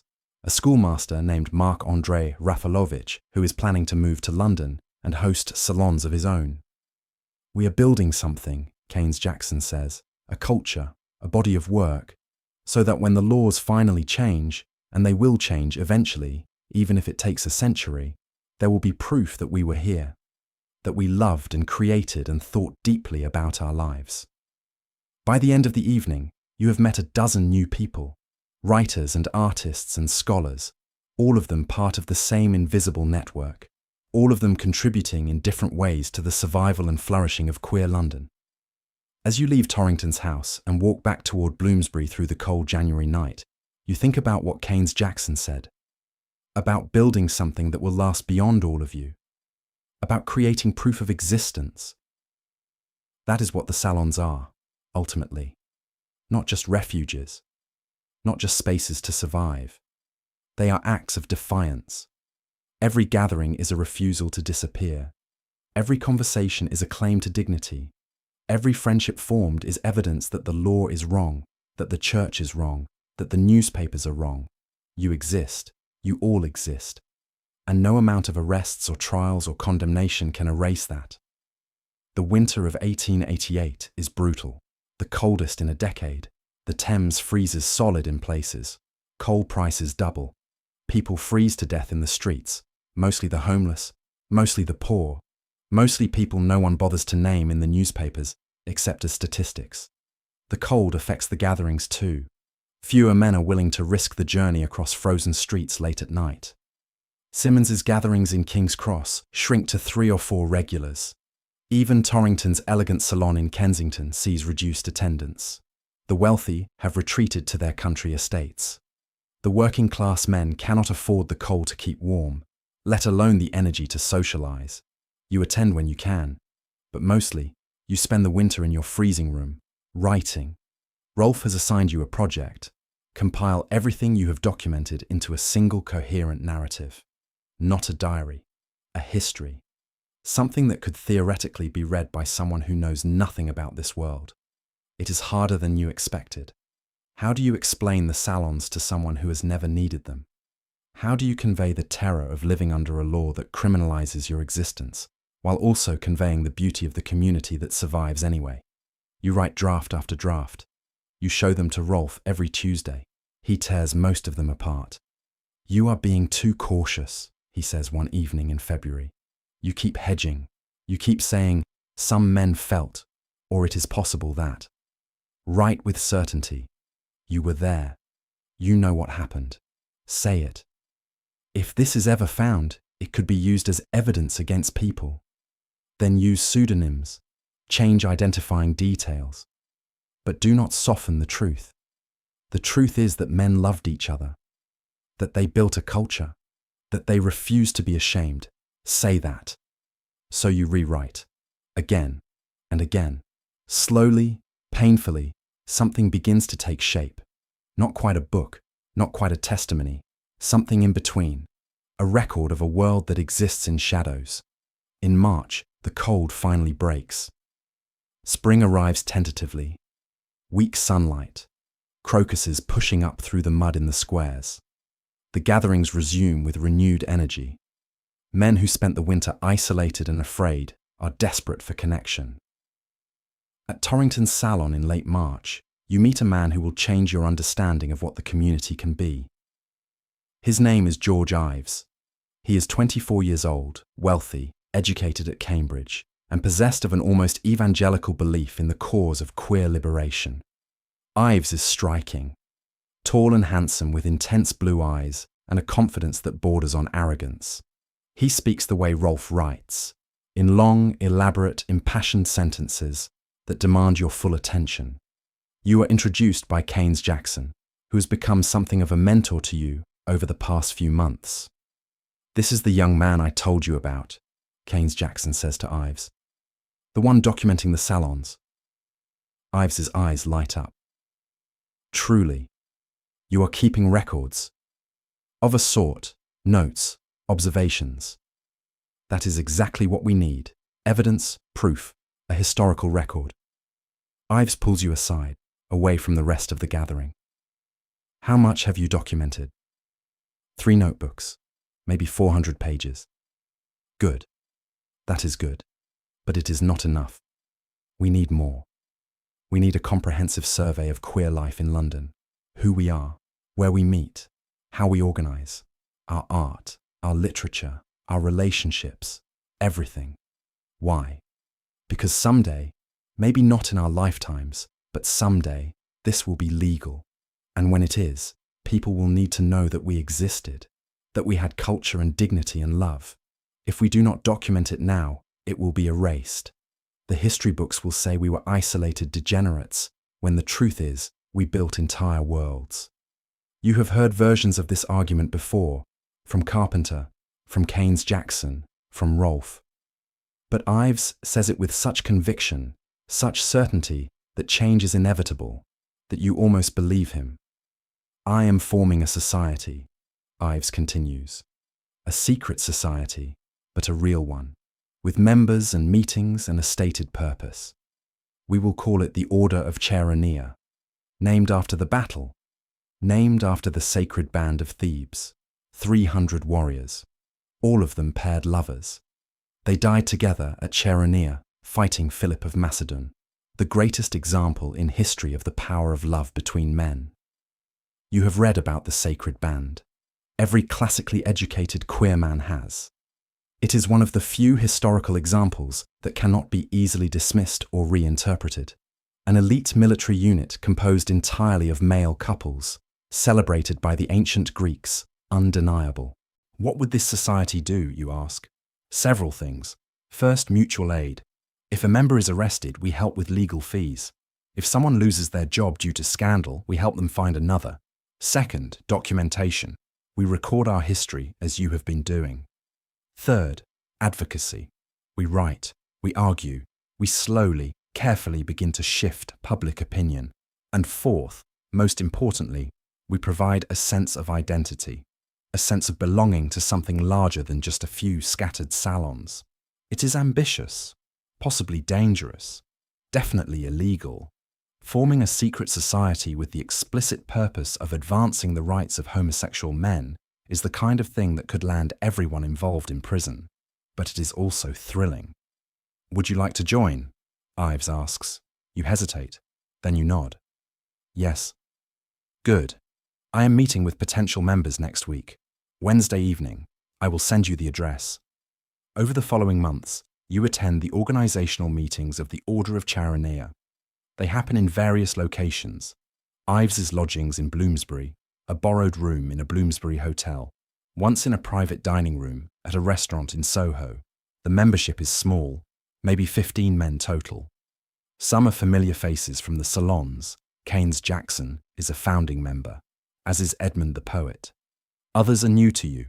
A solicitor named George Cecil Ives, no relation to the founder, who will handle legal matters. A physician named Montague Glover, who offers discreet medical care to members. A translator named Edward Carpenter. Yes, that Edward Carpenter, who has travelled down from Millthorpe specifically to lend his support. Carpenter is older now, 54. His beard is greying, but his eyes are still sharp, and his commitment to the cause has not wavered. "I always hoped something like this would form," Carpenter tells the group at the second meeting. "The salons have been essential, but they are scattered, ephemeral. This, an organization with a structure and a purpose, this has the potential to last." The order develops its rituals slowly. There is an initiation ceremony, loosely based on Masonic traditions. New members swear an oath to support the cause, to protect fellow members, and to work toward the day when same-sex love is legal and accepted. They are given a pseudonym to use in all order correspondence. Yours is Alcibiades, and a small ring engraved with the Greek letters Chi and Alpha for Cheronea. The order also begins compiling what Ives calls the book, a master list of every known queer person in London, past and present. Writers, artists, historical figures, men currently alive. The goal is to create an undeniable record of queer existence, a counter-narrative to the medical and legal texts that pathologize you all. You contribute heavily to this project. Your notebooks are invaluable. You have documented dozens of gatherings, hundreds of names. With Ives's encouragement, you expand your efforts. You start attending gatherings you previously avoided, rougher spaces, working-class pubs, the docks where sailors meet. You interview men. You ask about their lives, their loves, their strategies for survival. One night in June, you find yourself in a pub in Limehouse talking to a dock worker named Frank. He is 38 years old, married with 3 children, and has been meeting men in secret for 20 years. "Does your wife know?" you ask. "Course she knows. She is not stupid. But what is she going to do? Report me. Then she loses everything too.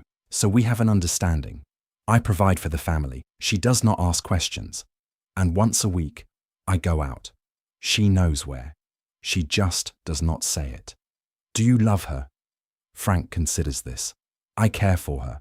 She is a good woman. But love? No. Not the way I have loved some of the men I have met. But that is the bargain, is it not? You give up love to have safety." You write this down. All of it. The compromises. The double lives. The ways that survival sometimes means living a lie so thorough that even you start to forget what the truth was. Not all the interviews are bleak. You also meet men who have found ways to live more honestly. A pair of shopkeepers in Islington who have been together for 15 years, known in their neighbourhood as bachelor brothers, quietly accepted because they keep to themselves and cause no trouble. A music teacher in Hampstead who lives with his student, a relationship that fools no one but that no one challenges because the teacher is well liked and the student is charming. You document all of it, the strategies, the compromises, the small victories and the ongoing terror. The orders book grows thicker. By the end of 1888, it contains over 300 names. But success brings danger. The larger the order grows, the more likely it is that someone will betray it. Ives insists on careful vetting. Every potential member is observed for weeks before they are approached. References are checked, backgrounds investigated, and yet in November you discover that the order has been infiltrated. It happens by accident. You are walking through Leicester Square late one evening when you see a familiar face. One of the newer members of the order, a man who joined just 2 months ago. He is standing near the Alhambra Theatre, talking to 2 police constables. The conversation looks casual, friendly even. You freeze. Then you turn and walk quickly in the other direction, your heart pounding. The next day, you tell Ives what you saw. He goes pale. "Are you certain it was him?" "Absolutely certain." "And he was talking to police?" Friendly conversation, like they knew each other. Ives swears softly. "We need to assume he is an informant, which means we need to assume the police know about the order." An emergency meeting is called. Only the core members, Ives, Keynes Jackson, Edmund, Carpenter, you, and 3 others. You meet in a rented room above a tailor's shop in Holborn, somewhere none of you have used before. Carpenter speaks first. "If the police know about the order, we have 2 options. Disband immediately or go deeper underground." Disbanding means they win, Ives says. Continuing means we risk mass arrests. We have always risked that. Nothing has changed. Everything has changed, Keynes Jackson says quietly. If they know about the order, they know about the book, and if they get their hands on the book, 300 men are at risk, not just us, everyone we have documented. The silence that follows is heavy. You think about your notebooks, about all the names you have recorded, men who trusted you, who told you their stories because they believed you would keep them safe. We need to hide the book, you say. Multiple copies, in multiple locations. And we need to use more codes, no real names anywhere. We have been using pseudonyms, Ives says. Not consistently. And anyone looking at the book could figure out who most of these people are from context. We need to strip out identifying details, make it useless to anyone except us. The group debates for hours. Eventually, a plan is agreed upon. The book will be rewritten in code. 3 copies will be made and hidden in separate locations. One with Carpenter in Millthorpe, one with a sympathetic solicitor who is not a member of the order, one buried in a locked box in Ives's family estate in the countryside. The original will be burned. The order will continue, but meetings will become less frequent, smaller, more cautious. The grand vision of a mass movement will be put on hold. For now, survival is the priority. Over the next few weeks, you work frantically to recode your notebooks. Every real name is replaced with a pseudonym. Every specific address is replaced with a general location. Fitzroy Street becomes Bloomsbury. The Crown in Lambeth becomes a public house south of the river. It is exhausting work.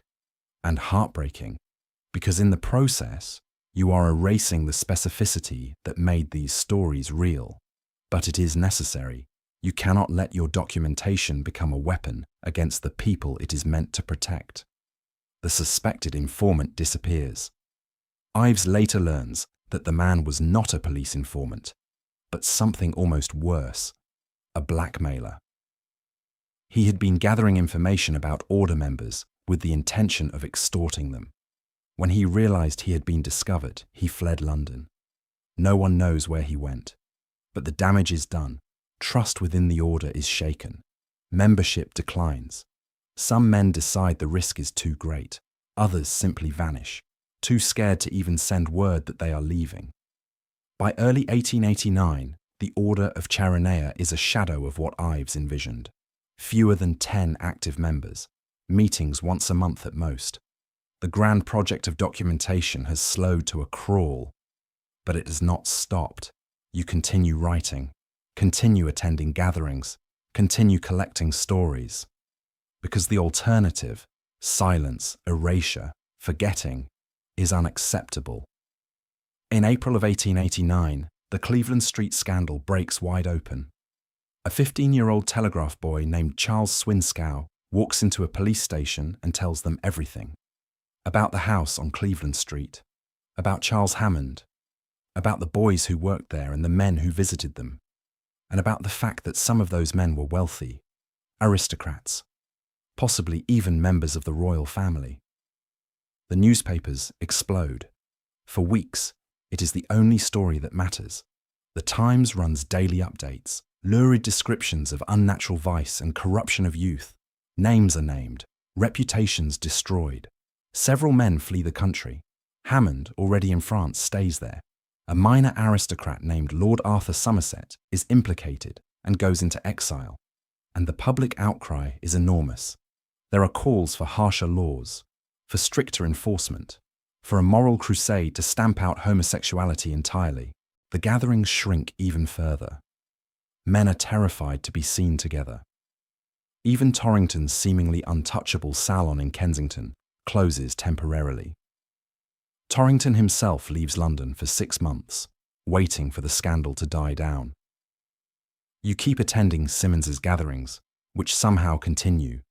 Simmons is either incredibly brave or incredibly foolish. You are not sure which. But he keeps opening his door every Thursday night, and a handful of men keep showing up. One night in May, only 3 men attend. You, Simmons, and a young man named Peter, who you have never met before. Peter is 17. He looks younger. He is shaking with cold, or fear, or both. Simmons makes tea. The three of you sit in silence for a long time. Finally, Peter speaks. I do not know where else to go, he says. I tried. His voice breaks. I tried to be normal. I tried so hard, but I cannot. And now my father knows. He found letters. He has thrown me out. I have nowhere to sleep. Simmons looks at you. You look back. You know what he is thinking. Taking in a homeless teenager is dangerous. It invites questions. It could be used against him. But what is the alternative? Turn the boy away. Let him freeze or starve or sell himself on the streets. You can stay here tonight, Simmons says finally. The floor. I have an extra blanket, but only tonight. Tomorrow we find you something more permanent. Peter starts crying, quietly, trying to hide it. Simmons puts a hand on his shoulder. You are not alone, he says. You think you are, but you are not. This is what the salons are, you realize. Not just intellectual gatherings or social clubs. They are lifelines. They are the difference between survival and despair. They are the proof that when the whole world rejects you, there are still people who will open their doors. You help Simmons set up a makeshift bed on the floor. Peter falls asleep almost immediately, exhausted. You and Simmons sit by the dying fire, speaking in low voices. How long can we keep doing this? Simmons asks. I do not know. They are going to kill us. Maybe not literally, but they are going to destroy this. Every gathering, every space, every connection. They are going to grind us down until there is nothing left. Then we rebuild. We always rebuild. Simmons looks at you. You really believe that? I have to. You leave Simmons's flat near midnight. The walk back to Bloomsbury takes you through streets that are empty and dark. Somewhere in the distance, church bells are ringing the hour. You think about Peter, asleep on Simmons's floor. About all the men you have met over the past 4 years. About the network that keeps people alive, even when the law wants them dead. You think about the notebooks hidden in your room, the coded copies of the Order's book, the documentation you have spent years creating, and you think, this matters, even if no one reads it for 100 years, even if it never changes anything. This matters, because you existed. You all existed, and someone needs to remember. The Cleveland Street scandal drags on through the summer of 1889. More names are revealed, more men are arrested or flee. The moral panic reaches a fever pitch. Politicians give speeches about the decay of British manhood. The church holds special services praying for the nation's soul. But here is what the newspapers do not report. The salons continue, smaller, more careful, but they continue. Men keep finding each other, keep building community, keep refusing to disappear. In July, you attend a gathering in a new location, a studio in Chelsea, hosted by a painter you have not met before. His name is Henry Scott Tuke, and you have heard about him through the network. He paints beautiful boys. Nude studies, classical poses, technically respectable, but unmistakably homoerotic. Tuke's studio is light and airy, smelling of oil paint and the sea. He keeps a collection of shells and driftwood from Cornwall, where he spends his summers painting. There are perhaps a dozen men here tonight, artists mostly, and models. Beautiful young men in various states of undress, posing or lounging or simply existing in their bodies without shame. It is different from any other gathering you have attended. There is less talking, more just being. Men sketching each other, someone playing a guitar. A sense of ease that feels almost impossible given everything happening in the world outside. You talk to one of the models, a young man named Jack, who poses for Tuke regularly. Does it bother you, you ask, being painted? Being looked at that way? Jack shrugs. I am beautiful. Why should I be ashamed of it? The world tells us our bodies are sinful. Our desires are sinful. But look around. Does this look sinful to you? You look at the paintings on the walls, at the men sketching and laughing and touching each other casually, affectionately, at the light streaming through the windows, illuminating everything. No, You say, "This looks like art." Exactly. You leave Tuke's studio as the sun is setting, walking back through Chelsea with a strange sense of peace. The Cleveland Street scandal is still raging in the newspapers. Men are still being arrested. The moral panic is still at full strength. And yet, in that studio for a few hours, none of it mattered. Beauty existed. Art existed. Men existed in their bodies without apology. That is the paradox of queer London in 1889. It is the worst of times, and it is also, somehow, a time of creation, of refusal, of building culture in the rubble of persecution. By the autumn, the Cleveland Street scandal finally begins to fade from the front pages. Not because it is resolved, not because justice is served, but because the public grows bored. The newspapers move on to other scandals. The politicians move on to other moral crusades. And the men who survived go back underground, quieter than before, but still there. The Order of Cheronea never recovers its early momentum. By 1890, it is down to 6 core members. Ives continues his work, tireless and optimistic as ever, but the grand vision of a mass movement has been replaced by something more modest. Small acts of mutual aid, quiet documentation, letters exchanged between members who have scattered across England and Europe. But the network survives. The salons survive. They change shape, change location, adapt to new dangers, but they survive. In the autumn of 1890, you receive unexpected news. David has written to you. The first contact in over 3 years. The letter is brief, carefully worded, nothing that could be used as evidence if intercepted. But between the lines, you can read everything he is not saying. He is sorry. He has been living in isolation, trying to be normal, trying to convince himself that he could build a life without the community. And he has failed. He is miserable, and he wants to know if there is still a place for him. You write back immediately. Yes, there is always a place. The gatherings continue. The network survives. Come back. He does. In November, he appears at Simmons's gathering, thinner than you remember, older, but still him. Still the man you loved in those early months in London, before fear pulled you apart.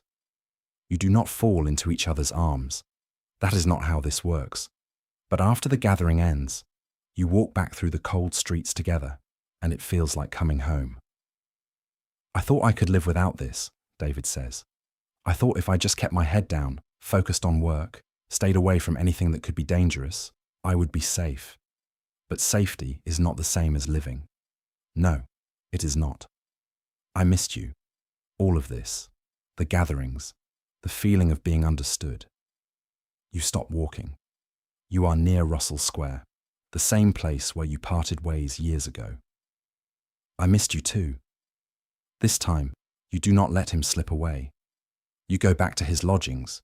He has new rooms in Bloomsbury, a better situation than before. And you talk, for hours, about everything that happened, everything you both lost, everything you might still have. By dawn, you are asleep in his bed, his arm across your chest, and for the first time in years, the loneliness that has been eating at you since you arrived in London finally loosens its grip. David starts attending gatherings regularly.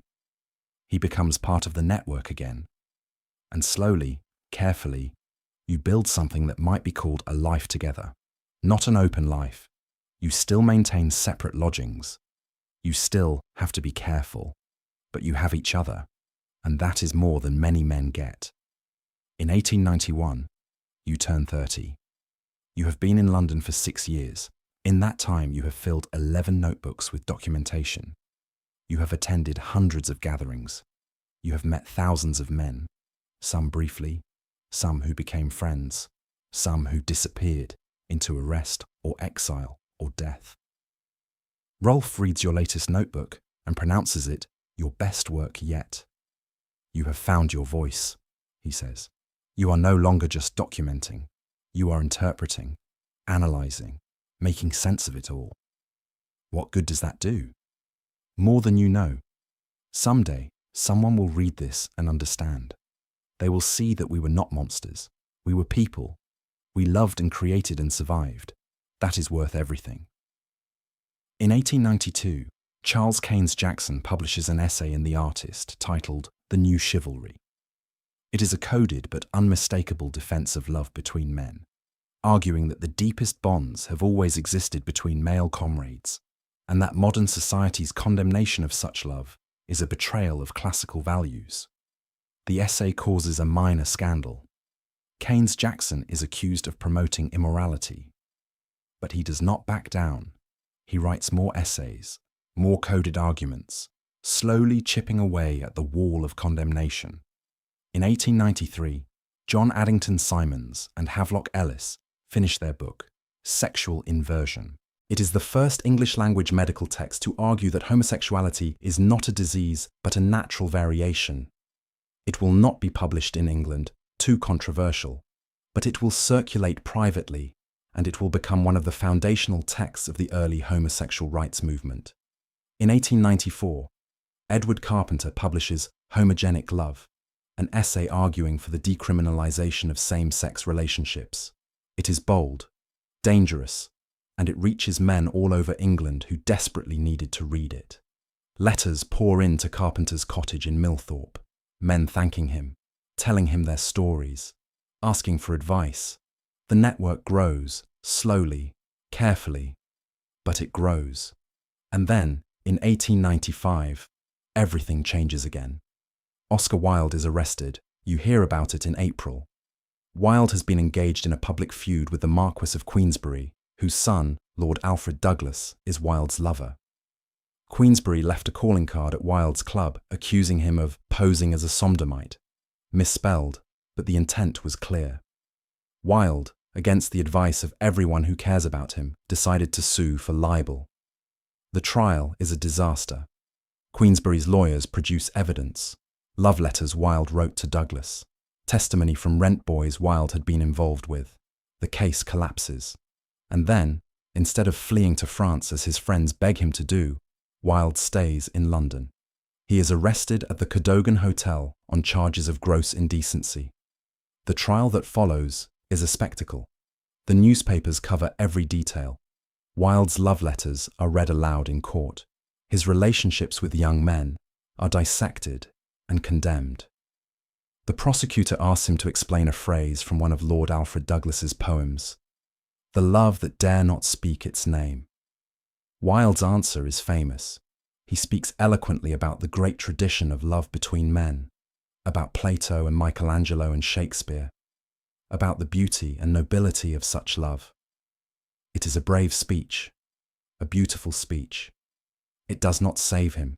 He is convicted, sentenced to 2 years of hard labour, the maximum penalty. The day the sentence is announced, you are at Simmons's flat with half a dozen other men. Someone has brought a newspaper. You read the article aloud. When you finish, no one speaks for a long time. Finally, Simmons says, "They are going to come for all of us now." He is right. The Wilde trial unleashes a wave of persecution unlike anything you have seen before. Police raids increase, arrests multiply, men flee the country in droves. The gatherings that survived the Cleveland Street scandal are now closing.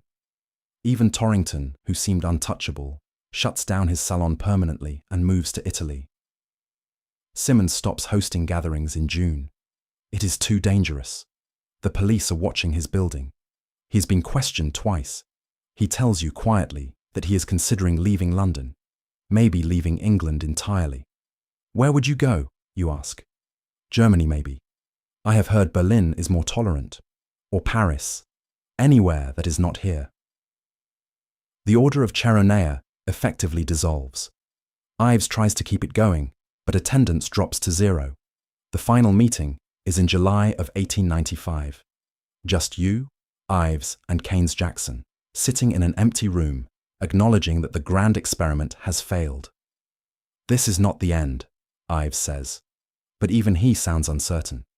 This is a setback, a terrible setback, but the movement will recover. Someday, you want to believe him. But looking around at the empty room, at the network that has been shattered, at the men who have fled or been arrested or simply vanished into terrified silence, it is hard to feel hopeful.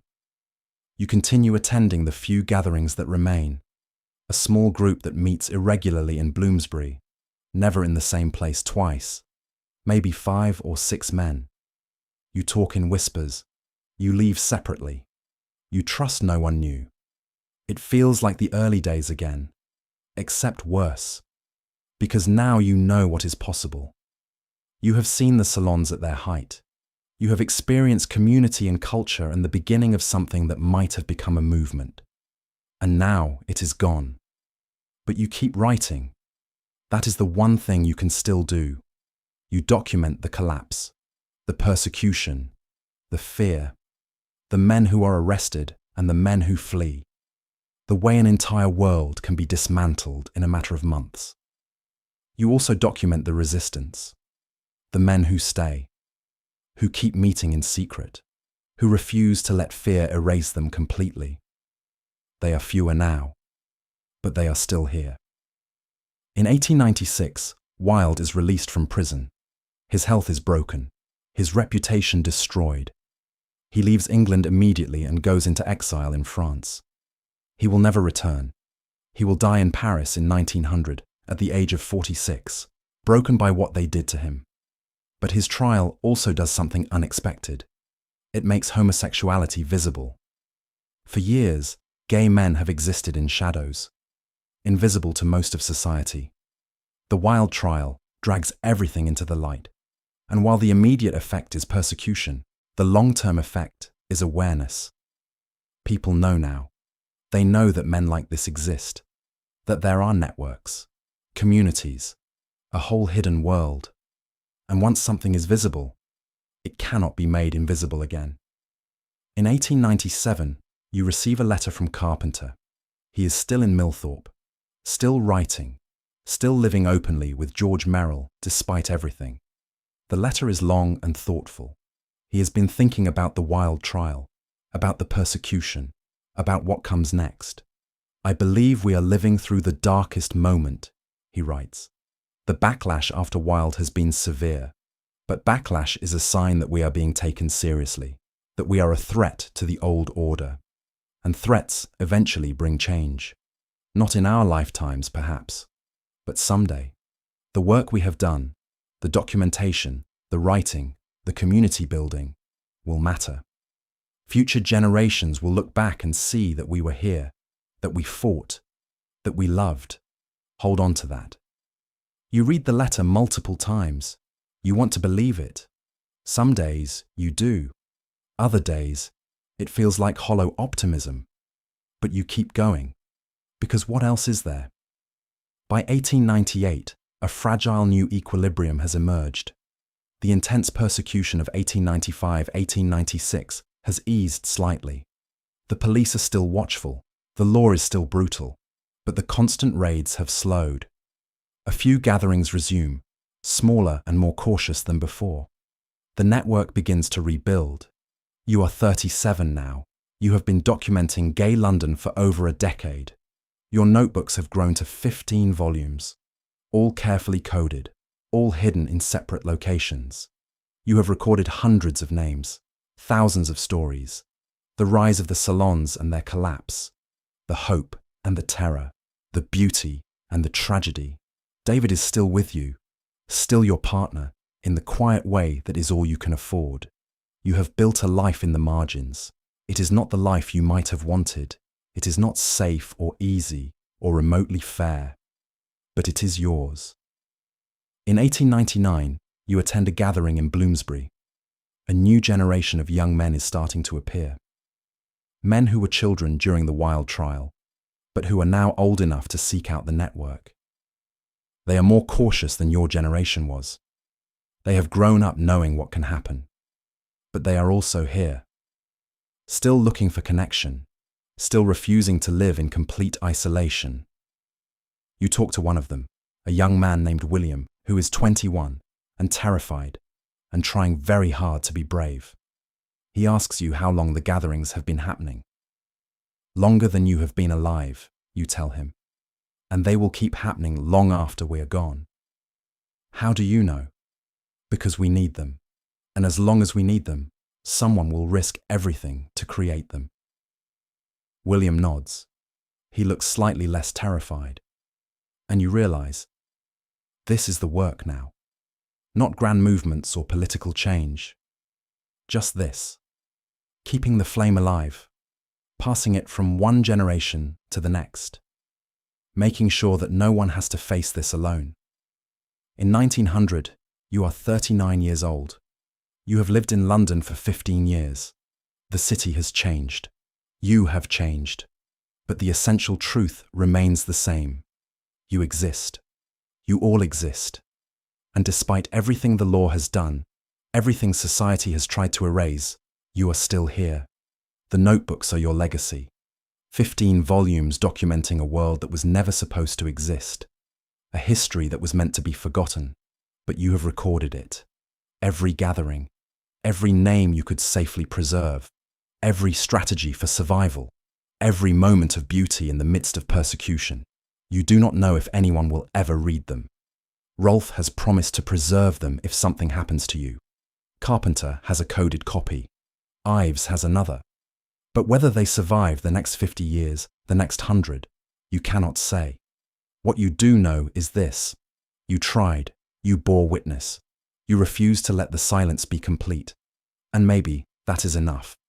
So tonight, as you drift towards sleep, think about the men in the salons. The ones who opened their doors when opening doors meant risking everything. The ones who passed coded invitations hand to hand. The ones who wrote love letters knowing the letters could destroy them. The ones who built culture and community and entire worlds in the shadows, because the law said they had no right to exist in the light. Think about Carpenter and Merrill in their cottage, gardening together, writing together, loving each other openly because they refused to do otherwise. Think about Simmons in his shabby flat, making weak tea and offering refuge to terrified young men with nowhere else to go. Think about Wilde, paying the ultimate price for living too honestly, too boldly, too beautifully. Think about the rent boys on Piccadilly, and the dock workers in Limehouse, and the aristocrats in Kensington. Think about all the different ways that survival looked. The compromises and the courage. The fear and the fierce determination to keep living anyway. Think about the notebooks hidden under mattresses and behind loose bricks. The letters burned after reading. The words spoken in whispers. The history that almost disappeared. And think about this. They won. Not in their lifetimes. Not in any way they could have recognized. But they won. Because we are here now, more than a century later, saying their names, remembering their gatherings, honoring their refusal to be erased. The salons are gone. The men who created them are gone. But what they built, the idea that queer people deserve community, deserve dignity, deserve to exist, that survived, that is still here. That is what we inherited. If this story stayed with you, the like button helps the channel reach others who would love it too. May your dreams be free of raids and arrests and laws that criminalize love. May you wake tomorrow remembering that every freedom we have now was built on the courage of people who had none. May you carry their names with you, even when history tried to erase them. Good night, and sleep well.